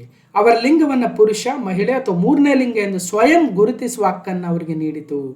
The gender is self determined, not what it is assigned at birth ಅಂತ. ಸೊ ಅದನ್ನು ಸುಪ್ರೀಂ ಕೋರ್ಟು ಲ್ಯಾಂಡ್ಮಾರ್ಕ್ ಜಡ್ಜ್ಮೆಂಟಲ್ಲಿ ಹೇಳಿತ್ತು. NLSA ವರ್ಸಸ್ ಅಥವಾ NALSA versus Union of India 15th April 2014 landmark judgment. Judges KS Radhakrishnan ಮತ್ತು AK ಸಿಕ್ರಿರವರು. ಈ ತೀರ್ಪನ್ನು ಭಾರತದಲ್ಲಿ ಲಿಂಗ ಸಮಾನತೆಯ ಪ್ರಮುಖ ಹೆಜ್ಜೆ ಎಂದು ಗುರುತಿಸಲಾಗಿದೆ. ಅಲ್ಲದೆ ತೃತೀಯ ಲಿಂಗಿಗಳನ್ನು ಸಾಮಾಜಿಕವಾಗಿ ಮತ್ತು ಆರ್ಥಿಕವಾಗಿ ಹಿಂದುಳಿದ ವರ್ಗಗಳನ್ನು ಪರಿಗಣಿಸಲಾಗಿರುವುದರಿಂದ ಅವರಿಗೆ ಶಿಕ್ಷಣ ಸಂಸ್ಥೆಗಳು ಮತ್ತು ಉದ್ಯೋಗಗಳ ಪ್ರವೇಶದಲ್ಲಿ ಮೀಸಲಾತಿಯನ್ನು ನೀಡಬೇಕು ಎಂದು ನ್ಯಾಯಾಲಯ ಹೇಳಿತ್ತು. ನಮ್ಮ ಕರ್ನಾಟಕದಲ್ಲಿ ಟ್ರಾನ್ಸ್ಜೆಂಡರ್ಸ್ಗೆ ರಿಸರ್ವೇಷನ್ ಕೂಡ ತಂದಿದ್ದಾರೆ. ಯಾವ ದ್ವಿಸದಸ್ಯ ಪೀಠ? ನ್ಯಾಯಮೂರ್ತಿ KS ಪಣಿಕ್ಕರ್ ರಾಧಾಕೃಷ್ಣನ್, ನ್ಯಾಯಮೂರ್ತಿ ಅರ್ಜುನ್ ಕುಮಾರ್ ಸಿಕ್ರಿರವರ ಒಳಗೊಂಡಿರ್ತಕ್ಕಂಥ ಪೀಠ ಈ ಒಂದು ಲ್ಯಾಂಡ್ಮಾರ್ಕ್ ಜಡ್ಜ್ಮೆಂಟ್ ಅನ್ನು ಕೊಟ್ಟುತ್ತೆ 2014ರಲ್ಲಿ. ಏನಿತ್ತು? The court has directed central and state governments to grant legal recognition for gender identity, whether it be male, female, third gender. ತೃತೀಯ ಲಿಂಗಿ ವರ್ಗವನ್ನು ಗುರುತಿಸುವಲ್ಲಿ ಪುರುಷ ಮತ್ತು ಸ್ತ್ರೀಯರಿಗಿರುವಂತೆಯೇ ತೃತೀಯ ಲಿಂಗಿಗಳಿಗೂ ಮೂಲಭೂತ ಹಕ್ಕುಗಳು ಲಭ್ಯವಿರುತ್ತವೆ ಅಂತ ನ್ಯಾಯಾಲಯ ಹೇಳಿತ್ತು. ಸೊ ಇನ್ನು ಬಹಳ ಡೀಟೇಲ್ಸ್ ಇದೆ. ಸದ್ಯಕ್ಕಂತೂ ನಾನು competitive exam, normal exam perspectively ಹೇಳ್ತಾ ಇದ್ದೀನಿ. KPSC, UPSC ರೆಡಿ ಆಗ್ತಾ ಇರ್ತಕ್ಕಂಥವ್ರು ನೀವು ಎಕ್ಸ್ಟ್ರಾ ಎಫರ್ಟ್ ಹಾಕಿ ಓದಲೇಬೇಕು ಈ ಟಾಪಿಕ್. Question number 10. ಇರಾನ್ನ ಹೊಸ ಪರಮೋಚ್ಚ ನಾಯಕ ಮೊಜ್ತಬಾ ಖಮೇನಿ ಅವರು ಸಾರ್ವಜನಿಕವಾಗಿ ಕಾಣಿಸಿಕೊಳ್ತಾ ಇಲ್ಲ. ಆ ಮಧ್ಯೆಯೇ IRGC, Islamic Revolutionary Guard Corps, Iran ಆಡಳಿತವನ್ನು ಹಿಡಿತಕ್ಕೆ ತೆಗೆದುಕೊಂಡಿದೆ. The Islamic Revolutionary Guard Corps IRGC has taken control of Iran's government. ಕೇಳಬಹುದು ಏನಿದು IRGC ಅಂತ? Islamic Revolutionary Guard Corps. ಇವರು ಈಗ ಇಡೀ ಸರ್ಕಾರದ ಚುಕ್ಕಾಣಿಯನ್ನು ಹಿಡ್ಕೊಳ್ತಾ ಇದ್ದಾರೆ.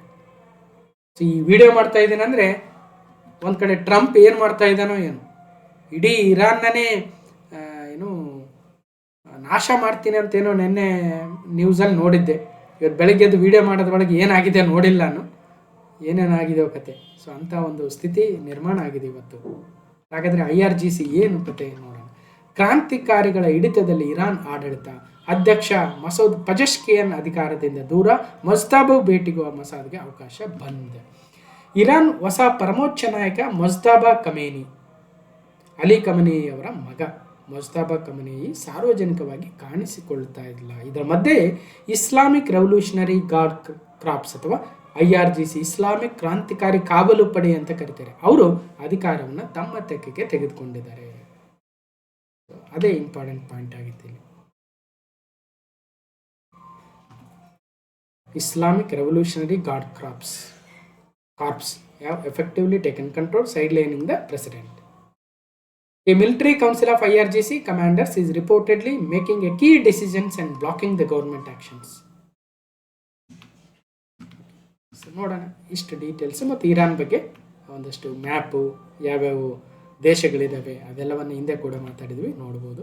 ಸೊ ಇಷ್ಟು ಒಟ್ಟಾರೆಯಾಗಿ ಕ್ಲಾಸ್ ನಂಬರ್ 1101 ಮತ್ತು April 2026 part 2 important current affairs ಆಗಿತ್ತು. ಹೇಗನ್ನಿಸ್ತು ಅಂತ ಕಮೆಂಟ್ ಮೂಲಕ ತಿಳಿಸಿ. ಮತ್ತು ಈ ವಿಡಿಯೋನ ಕಂಪ್ಲೀಟಾಗಿ ನೋಡಿರ್ತಕ್ಕಂಥ ಎಲ್ರಿಗೂ ಧನ್ಯವಾದಗಳು. ಮತ್ತು ಇದರ PDF ಕೂಡ ಶೇರ್ ಮಾಡ್ತೀನಿ ಅಂತ ಹೇಳ್ತಾ. So let's meet in the next video. Thank you.